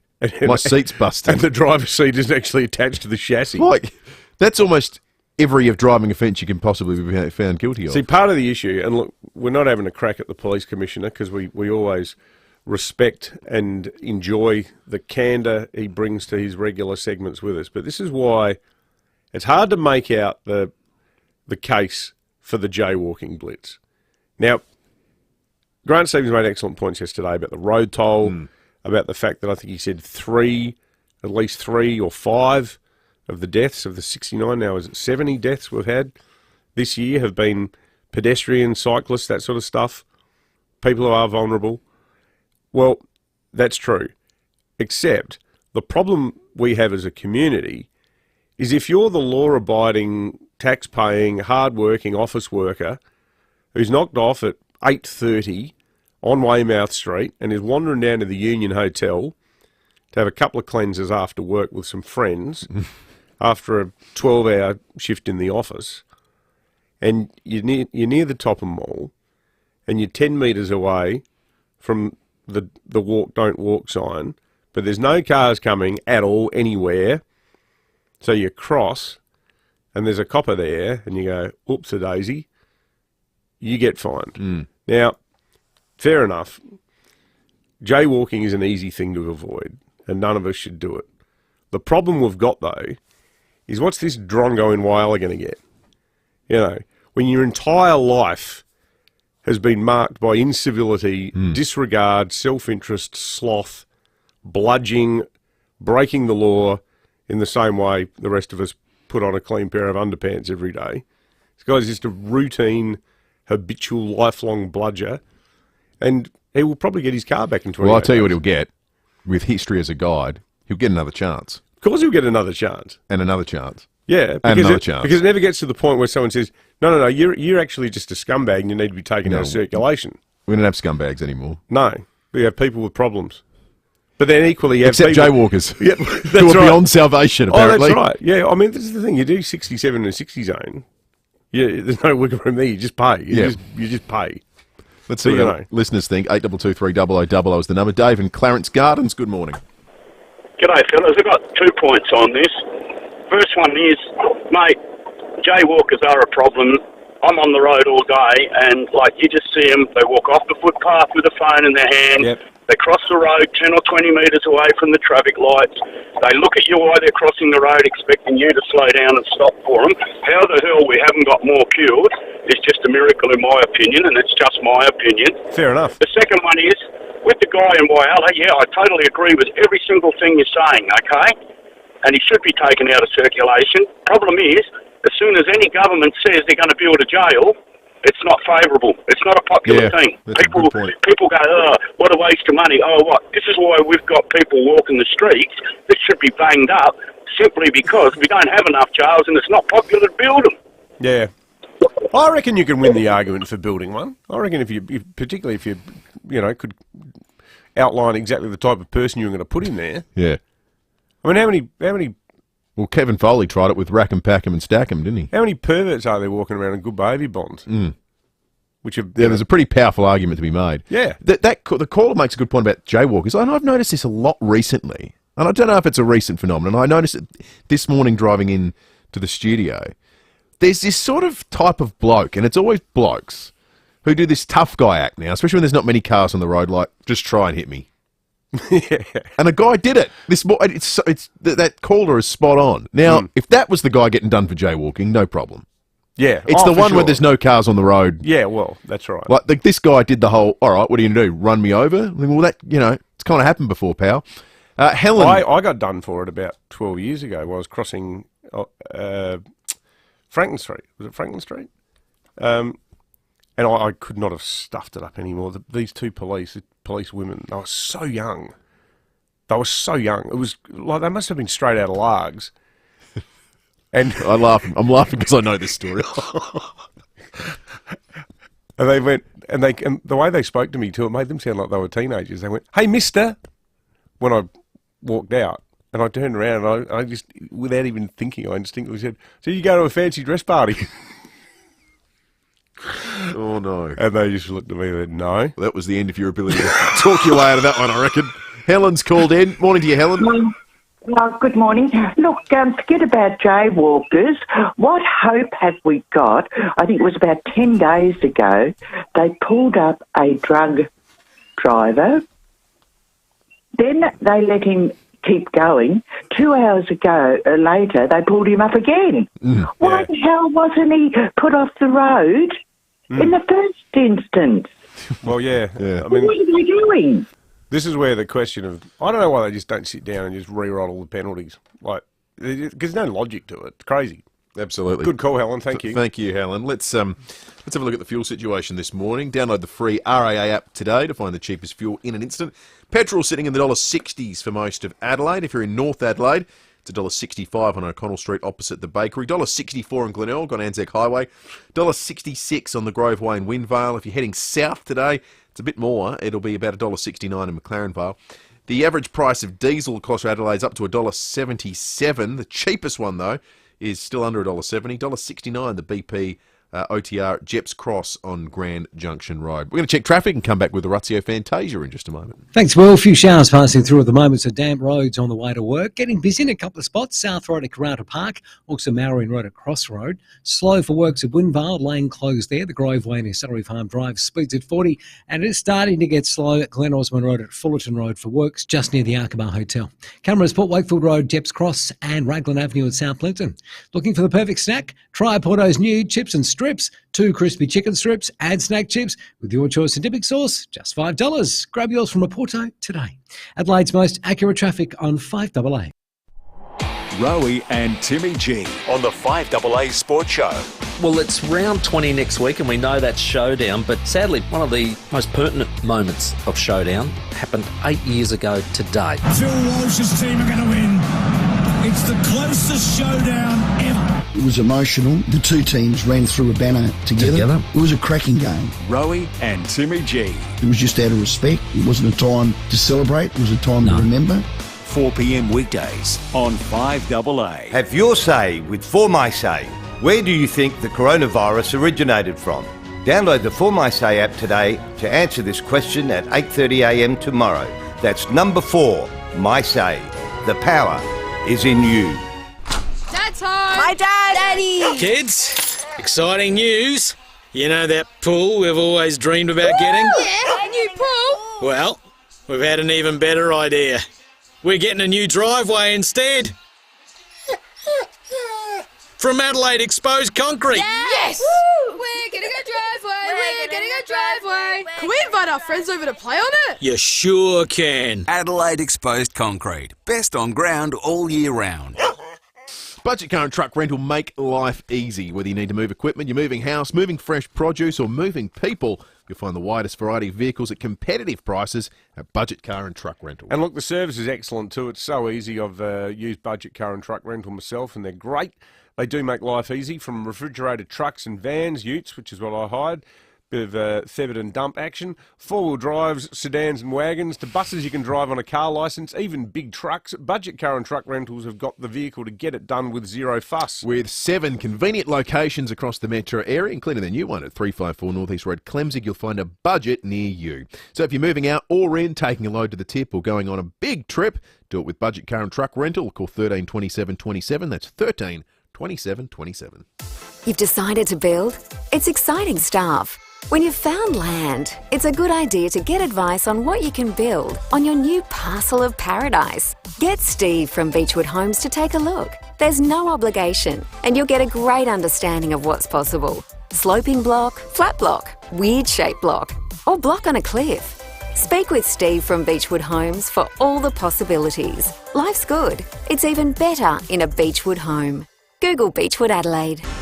Rosanna Mangiarelli here from 7 News. Join me and Will Goodings for Adelaide's leading news hour, 7 News, tonight at 6 o'clock.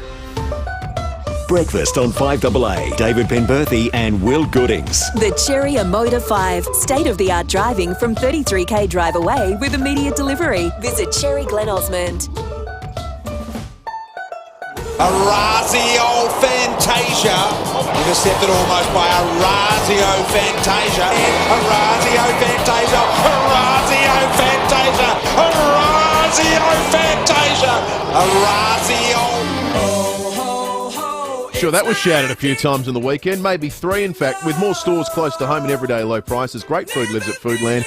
The mighty South Aussies. Orazio, good morning to you, mate. Morning. That definitely wasn't shouted. There was some other stuff that was coming across the fence from the North Adelaide supporters. So what were they having a go at you about? One of them said your physio has a Ferrari, which I actually I've had some good ones in the last little bit, so it was actually great. Yeah, that is a good sledge. That was good. I've had some good ones the last little bit. They must just be more audible at sample level. Yeah, probably. You You hear can everything. Yeah, they're right there, hanging over the fence, just absolutely giving it to you. So I'm looking forward to some of your double blows this weekend. Yeah, they can be quite unpleasant. Yeah, particularly the cheer squad. Mind you stuck it to them. It was a good win. Yeah, it was good. Yeah, we played exactly how we wanted to play, strong in the contest, and then a bit more free flowing. Riley Bonner coming back and Cam Sutcliffe back, just sort of. And North are a good team. Yeah, they are. And you beat. I've only been catching up on this because I was away for the 2 rounds. But so 3 on a trot for the Maggies now with the win against the Eagles, which is a great win the previous week, and then that close one against Westies.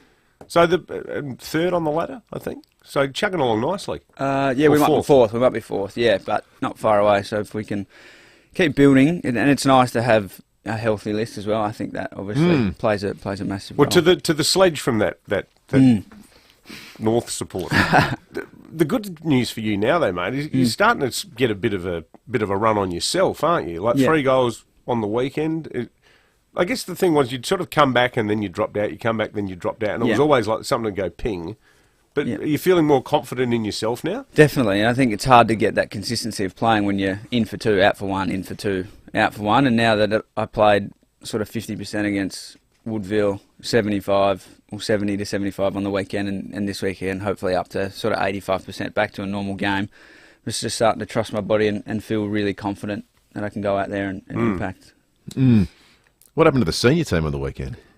Yeah, that wasn't our best performance, was it? No, their pressure from Carlton, which is one thing we really said that they've improved on in the last little bit, and we also said that Vossi probably would have had them up and about, ready to go. And we just probably didn't quite match them in there, and then they were able to get on the outside of us and sort of look like they really could move the ball quickly against us, which is probably not many teams have been able to do in the last 13 weeks. As a player, do you ever subscribe to the theory that there's such a thing as a loss that you had to have?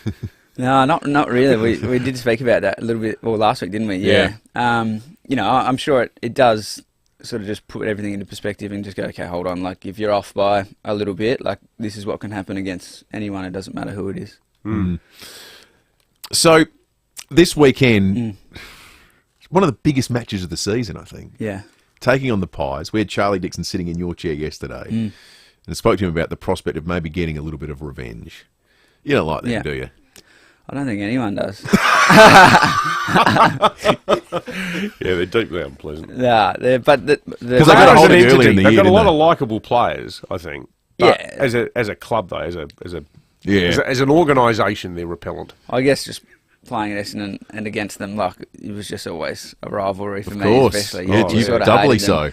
But they are playing really good footy, so it's going to be an arm wrestle, and they did touch us up, so we sort of want to take them to our house here. And you mentioned with Vossi and Carlton, you get the sense he had them up for that game. Yeah.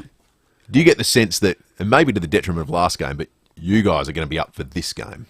Definitely. Yeah. We've had a good week on the track, and we've sort of, it's almost it's 2 heavyweight boxers going, 1 and 2 at each other. Probably been the 2 best teams in the comp this year. Yeah, for sure. So comfortably, I think. Yeah. Oh, it's like a daylight. It's not just a finals preview; it's a big final preview. Yeah. That's what this game feels like this weekend. Well, all the best to luck. We'll be watching. It'll be apart from the Sandful. I want to win that one, obviously.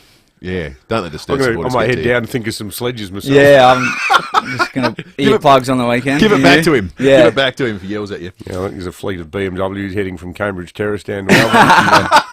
About 1:30 p.m. on Sunday. God, you're right, Joe. Great to have you, mate. Thanks, guys. Just don't go scratching our cars. No, I might afterwards. Key them all. Tell the boys, come in.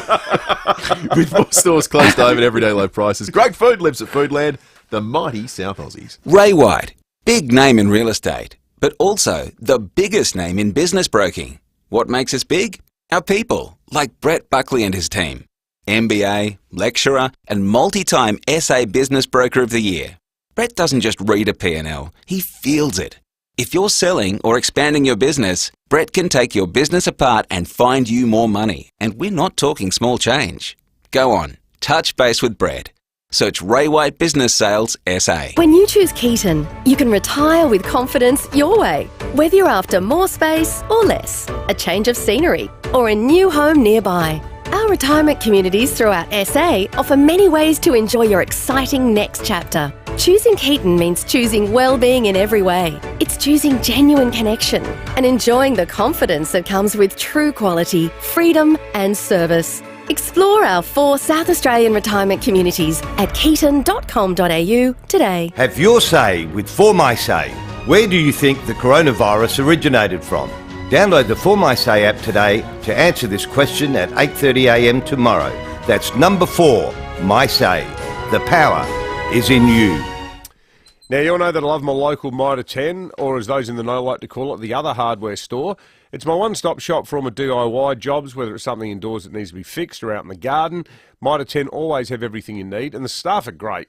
They happily give you advice on the best products to help you get all those jobs done. So if you're planning on some home improvements, or you've got some fix-it jobs to do, or you just want to spruce things up about around the home or in the garden, head into your local Mighty Helpful Mitre 10. For great prices on the right products for the job, along with helpful advice, choose the other hardware store. Mighty Helpful Mitre 10.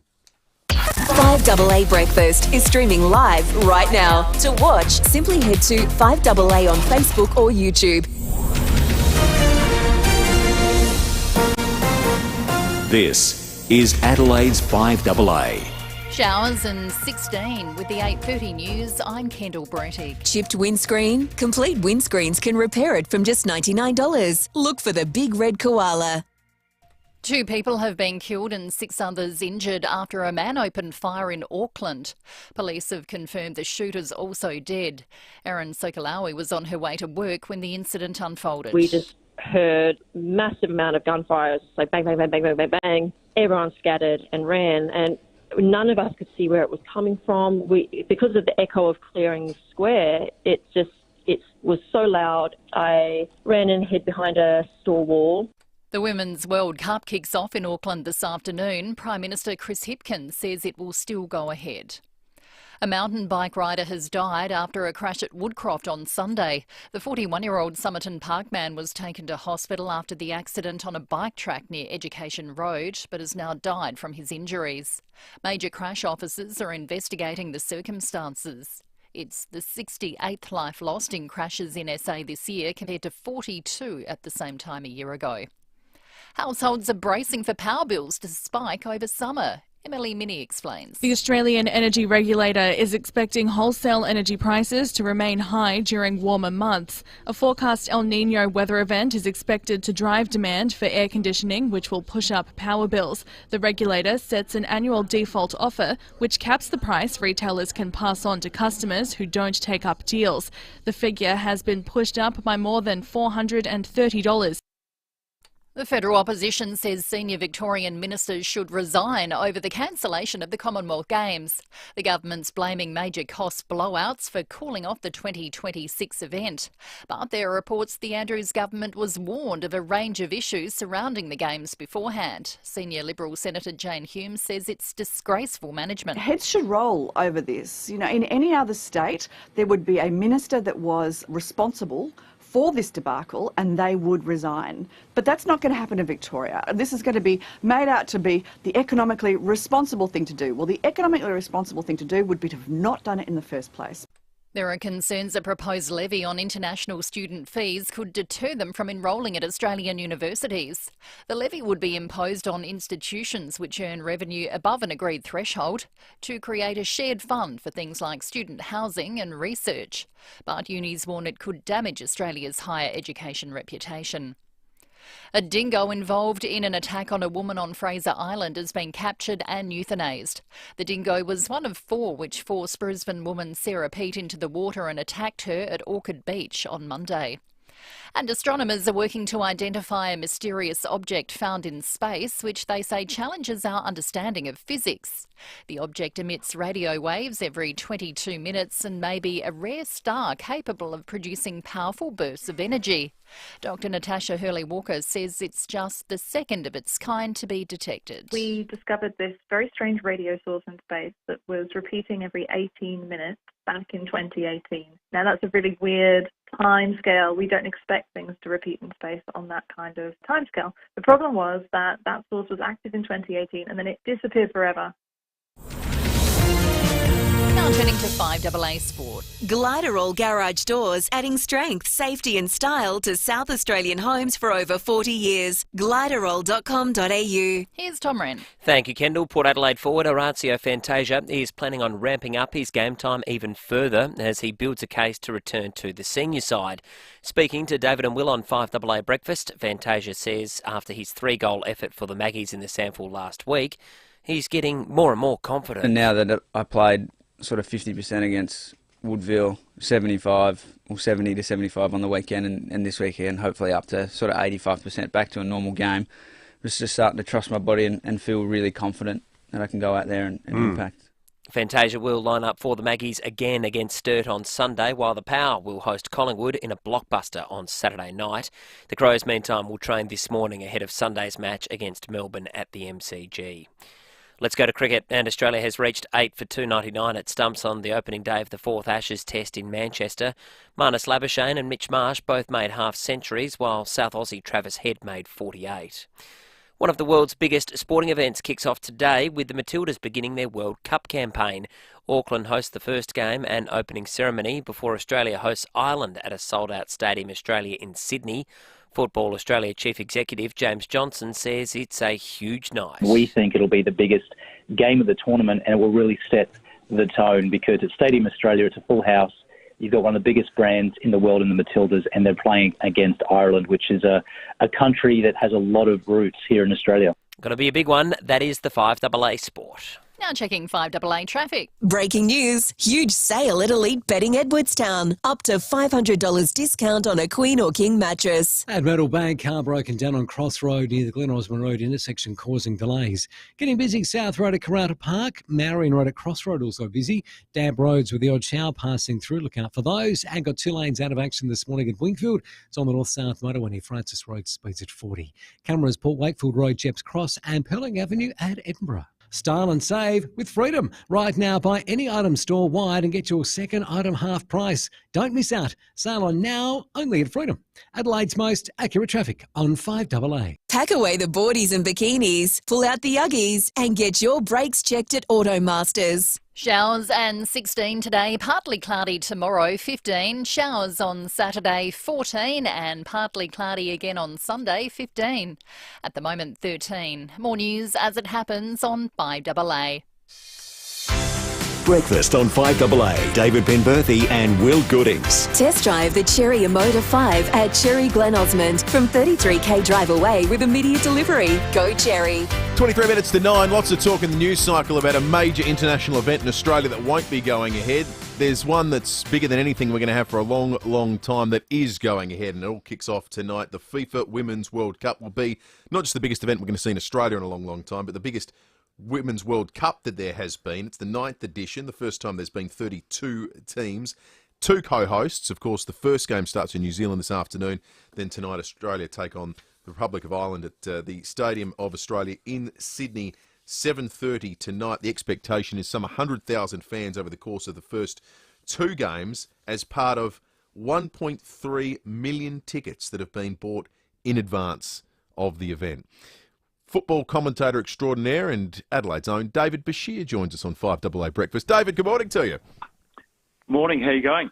We're good, thanks, Dave. I've got to say, really excited about this. My kids are excited about it. We're all going to have an early dinner tonight and sit down in front of the telly to watch. And I know a lot of local people are fired up about getting along to the games here in Adelaide next week. In terms of your experience as a commentator, mate, because we know that historically you've been more associated with the men's version of the game, is this going to be your first call of a Women's World Cup? No, it's my 5th. I've done 5 World Cups. Yeah, wow. Yeah, so that's okay. No, I was in France the last time the Matildas qualified for a World Cup, and I did the previous World Cup editions with SBS. So yeah, no, it's women's football's been as much as part of my commentary in football as the men, and I think this has got a lot of significance with with the growth of the game in Australia and the increase in the professionalism of women's football across the globe. I think that's is going to be a great celebration of the progression of the game. Because so taking it back to your fifth, that's obviously 20 years ago. So over the course of those 2 decades, because it's become a juggernaut now, what do you think's the thing that's made it change and it's finally getting the recognition that it deserves? I think clubs in Europe and America and Australia will follow suit, but it'll take them a greater amount of time. I think they see the commercial value in women's football. It's as simple as that. They wouldn't be investing in the game if there was a different audience. It's a more family-friendly audience that goes to women's football. They've broken records consistently in England. When Sam Kerr scored for Chelsea against Manchester United, that was a record domestic crowd at Wembley. They've broken records in the Champions League for crowd attendance. They'll break a record tonight. They had another record last week against France. So I think people are seeing it's a different brand of football. There's a lot of feel-good factors with women's football that are not token, that they're real, and that's about the struggle of the professionalism of the game, and that's reflected on the way the Matildas have built up to this World Cup. So all those narratives are feeding into what should be the best women's World Cup in history as far as attendance and global viewership. In your assessment, David, are the Matildas a realistic chance at winning the World Cup?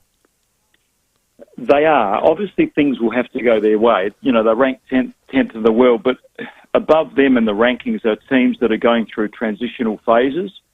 So I think that gives us a chance if we keep our best players on the pitch, in the crucial matches and can rotate the squad. And it's the greatest depth we've ever taken to a Women's World Cup, there's no doubt. And that's got largely to do with Tony Gustafsson's approach to his cycle since taking over in 2020.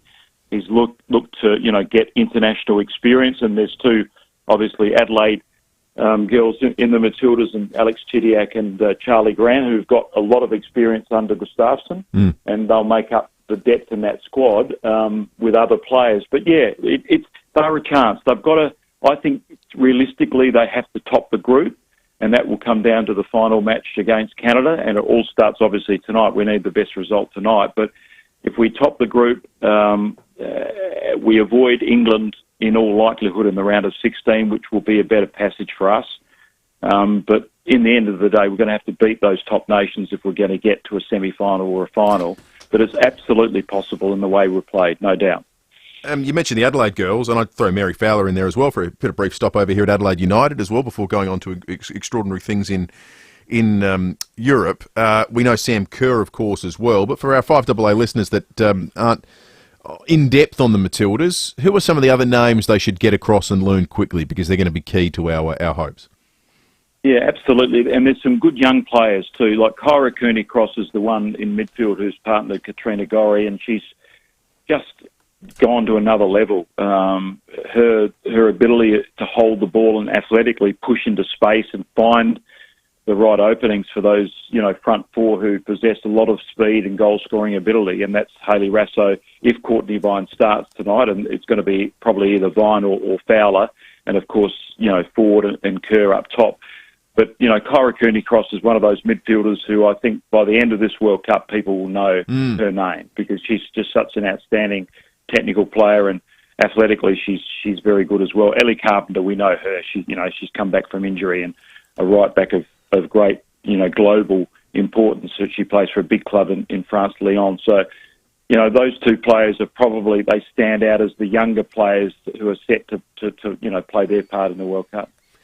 David, obviously having done a lot of the men's World Cups, you think about the performance over the years where I think back to 1986 where Mexico progressed the furthest they ever did. You think about France winning the final at home. How big a factor is the fact that it's on home soil for the Matildas? It's a significant factor. Historically, the only team to have hosted a World Cup and won it was United States in '99. That great moment when Brandy Chastain took her top off and waved it. That was just a seminal moment in women's football. But I think this Matilda squad have embraced the pressure, and it's not just the words. I think they really believe it. Sam Kerr saying pressure is a privilege, and Tony Gustafsson saying that the team are relaxed about, carrying the sport to where it's at the moment. And I think all those things are feeding into the fact that they want to celebrate what they've done. And take pressure off themselves. So Tony Gustafsson's been a key in that. He's really set the narrative before the World Cup. Of course there's going to be nerves. You walk out and there's 80,000 plus. It's your home World Cup. It's the first match. It's going to be spine-tingling for the players and hopefully for the fans watching it. But I think they've done all the right things. The core of the squad are very experienced.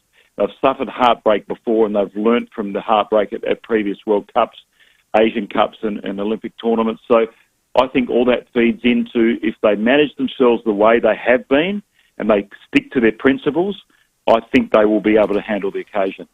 Well, David, all the best on the call. We'll be watching 7 over the course of the tournament and lapping up every moment. Really appreciate you talking to us this morning. No problems, and go the Matildas. Absolutely. 100%. David Bashir from 7 Sport, who are broadcasting the games. You can watch it tonight from 7:30. There's nothing bigger in world sport than soccer played at this level, be it the men's or the women's. Like I was lucky enough to be in Mexico in '86 and South Africa in 2010, and just the scale of it, the scale of the attention, and it's great to see the women's version of the game getting that level of international recognition now. I just still can't get over that number of pre-sold tickets, 1.3 million. And I was just looking at the. If you want to get tickets for the games being held here, folks, they're still available. Jump on the Coopers Stadium website and hit buy tickets. It takes you straight through to the FIFA website, and you can. I'd encourage everyone to get along to Coopers Stadium. I love that stadium. I think it's great. You going? Oh, I'd love to. I won't be able to go because I'm working TV. most of the time. Yeah, but it's just great to get along to. It's a great place to watch sport, even if you're not into it. It's a wonderful place to go and, be part of something that you won't see again in your lifetime. We're having another World Cup here in Australia in our lifetime. Nope.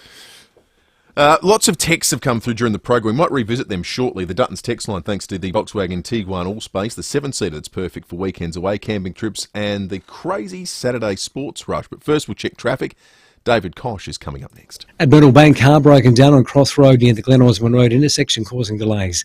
The odd passing shower, so take it easy on damp roads on the way to work. Busy South Road at Karata Park, also Marion Road at Cross Road. Slow for works at Virginia, lane closed there. Penfield Road near Old Port Wakefield Road, speeds at 40. With cameras today, Raglan Avenue South Plimpton and Stephen Heath Road at Edinburgh North. The Guzmani Gomez Curly Burrito with its Chipotle seasoned fries, choice of filling, fresh pico de gallo, guac, sour cream and more. It's legendary, only at GYG. Adelaide's most accurate traffic on 5AA. Ageism takes away my rights, the right to make my own decisions, be safe, and be treated with dignity and respect. Sometimes people assume I can't do something because of my age. They exclude me and I feel invisible and sad. Ageism can lead to mistreatment, neglect, and other forms of abuse. How do you treat the older people in your life? For more information, search SA Health Tackling Ageism, a message from the Government of South Australia. G'day, it's Baz from FIVEAA Milk Company. Just wanted to make sure you knew that our milk only comes from SA dairy farmers. So make sure the milk you buy is only from SA dairy farms. Because you see, no matter how tough it gets out there, our dairy farmers always put you first. So let's support them. Look for FIVEAA Milk Company products in your supermarket. 3 words make all the difference. FIVEAA Milk Company. South Australian first and proud of it. Now, for most business PC brands, a 4-hour service guarantee means they'll call you back in 4 hours. But at Leader Computers, a 4-hour service guarantee on Leader's business range means they'll come to your work site and have you back in business inside 4 hours. They do a great job, these guys. We've been in to visit them just down the road here in the CBD.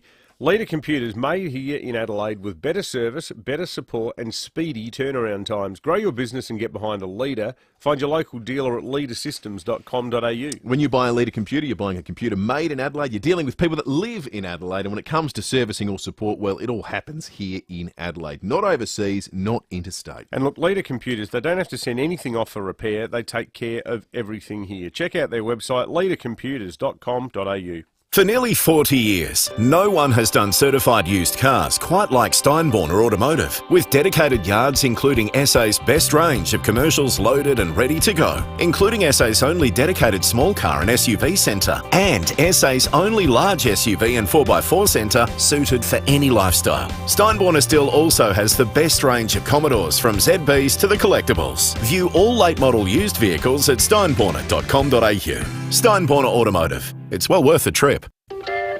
Breakfast on 5AA. David Penberthy and Will Goodings. The Cherry Motor 5 state-of-the-art.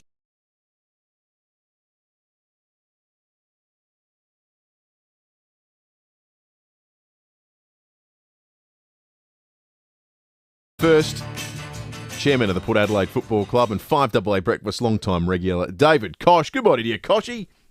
Oh, welcome back to the team. Good to have you back this week. It's good to be back, Koshy. Hey, I don't know if you're aware of this, mate, but you know Will and I are a pair of Crows tragics. We've got a real problem, though. We keep meeting and liking members of the Port Adelaide Football Club.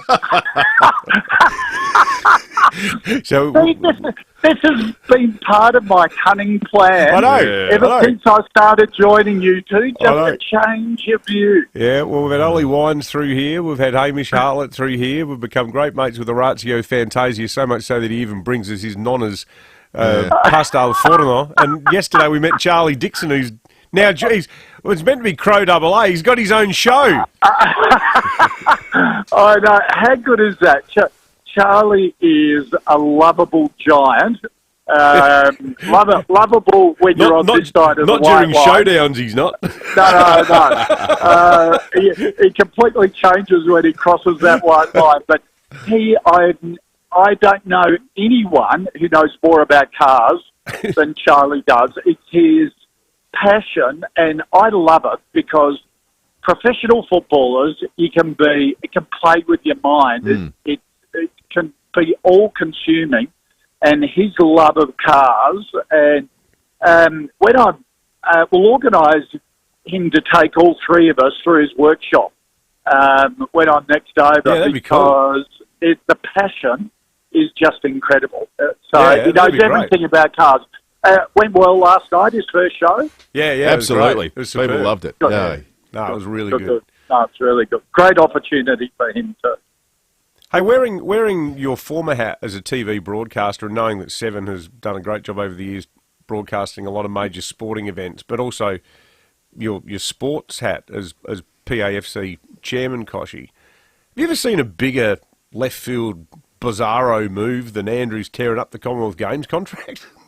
Bizarre for a whole range of reasons, because it does annoy me when politicians trot out these multi-billion-dollar numbers of the cost of putting on a Games, whether it be an Olympic Games or a Commonwealth Games.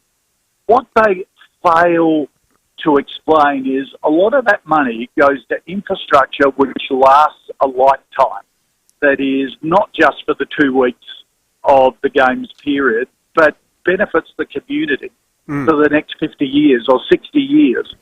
So for him to get the numbers so wrong, when I read it, I felt a bit embarrassed, but I thought, blimey, this is how anyone could get it so wrong and pull the plug so close to that event is, in my mind, I can't fathom it. And yes, he's come up with some investment in regional Victoria, but it won't be nearly as big as the investment and the legacy left from actually putting the Games on in terms of housing, villages, all that sort of stuff. Could have just transformed those regions forever. It had national ramifications too. We did one of our Breaking at 8 items yesterday was about the fact that South Australia had secured the right to host the entire English team. There were going to be 800 English athletes here and support crew and coaches and so forth. Would have been a great boon for the accommodation, hospitality, restaurant and food and travel sector here in SA, and that's all gone. Yeah. They just plucked figures out of the air to justify a decision, and not only that, but the reputation that goes with it. To say, and the ripple effect of that, of them pitching for major events, international events in the future, like maybe a live golf, and the organisers would go, oh well, no, I know the Commonwealth Games is a totally different kettle of fish, and in terms of cost, a totally different level again, but the risk of it being used as in a political way to pull out at the last minute, a lot of organisers simply won't include you in the shortlist. Yeah, exactly. Makes the old sporting capital of Australia boast look a bit empty too, doesn't it? Exactly. And you know, I think what South Australia is showing is that it can pitch for big events like gather round, like the Live Golf. You know, the Tour Down Under is a massive success as well, and that goes a long way, not only for a sporting reputation, but the reputation of the state and the politics of the state all up. 100%. Good on you, Koshy. Dave. All right, guys. Good luck this weekend. Yeah, you too. Thanks, mate. I think that was really saying there was good luck because you're going to need it the way you're playing. Well, I think he probably meant too. It doesn't help. Doesn't hurt Port of Melbourne knock down a peg too. Well, that's true. Thinking, the top two can be totally secure. He might have actually been being genuine, Koshy, just then. Well, who knows? It's time to go. I don't think I think he wasn't referring to the Sturt game on Sunday. It might be what you call a can't lose scenario for Port fans. He invited us to go to Welland with Charlie Dixon to check out his cars. This is really hanging out with a bad crowd now, aren't we, mate? I don't know what's happened. 4 to 9, it's starting to go behind closed doors thanks to Aussie Fast Transport Solutions, interstate freight distribution, warehousing and local Adelaide couriers. Call Aussie Fast, 13 13 64. And when we get behind closed... 1395, Adelaide's 5AA. This is Andrew Brymer.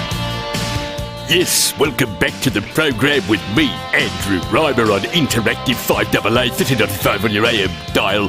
Keep those SMSs and emails coming in, and of course you can ring me on 8223 0000. Here's an SMS.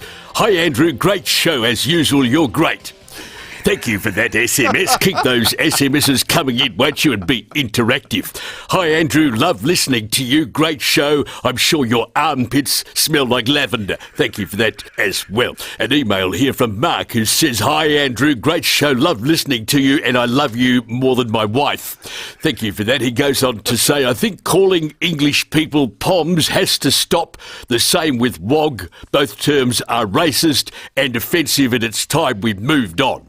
Thank you for that email as well. You see, look, I don't know, maybe it's just the era that I grew up in when racism was fine, that I don't find the term POM as being offensive. And I know many people of ethnic background who call themselves WOGs, so that obviously makes it okay for the rest of us to use those terms as well. It comes from that generation when, you just got used to it. And let's face it, if you keep the racism going for a long time, then you just get used to it, then it doesn't bother you, so problem solved. If you're the one doing it. I mean, it's just a way of describing people who come from European backgrounds. I mean, I used to cop it quite a lot being of German heritage. I got called kraut quite a lot, but it didn't worry me in the slightest. Which, of course, again, makes it okay. And, of course, if they're a grumpy German, then they're a sauerkraut. You see, racism can be funny as well. Here's an SMS from Isabel. She says, Andrew, I want to thank you for being an amazing announcer. I love your attitude and sense of humour. It's such a joy listening to you, and I look forward to hearing you so much each week. I'm sure the soles of your feet are like velvet, and if I licked them, would taste like a chocolate eclair. Well, there's a thought to leave you with. Big thanks to all the people who contributed to the program by calling us, jumping on the Foodland Supermarkets Facebook and YouTube live stream, and indeed all the texts that on the Dutton's text line, thanks to Volkswagen T1 Allspace, the 7-seater that's perfect for weekends away camping trips in the crazy Saturday sports rush. We're out of time. Graham Gooding's taking over after 9 o'clock. We'll catch you tomorrow morning from 6. Have your say with For My Say. Where do you think the coronavirus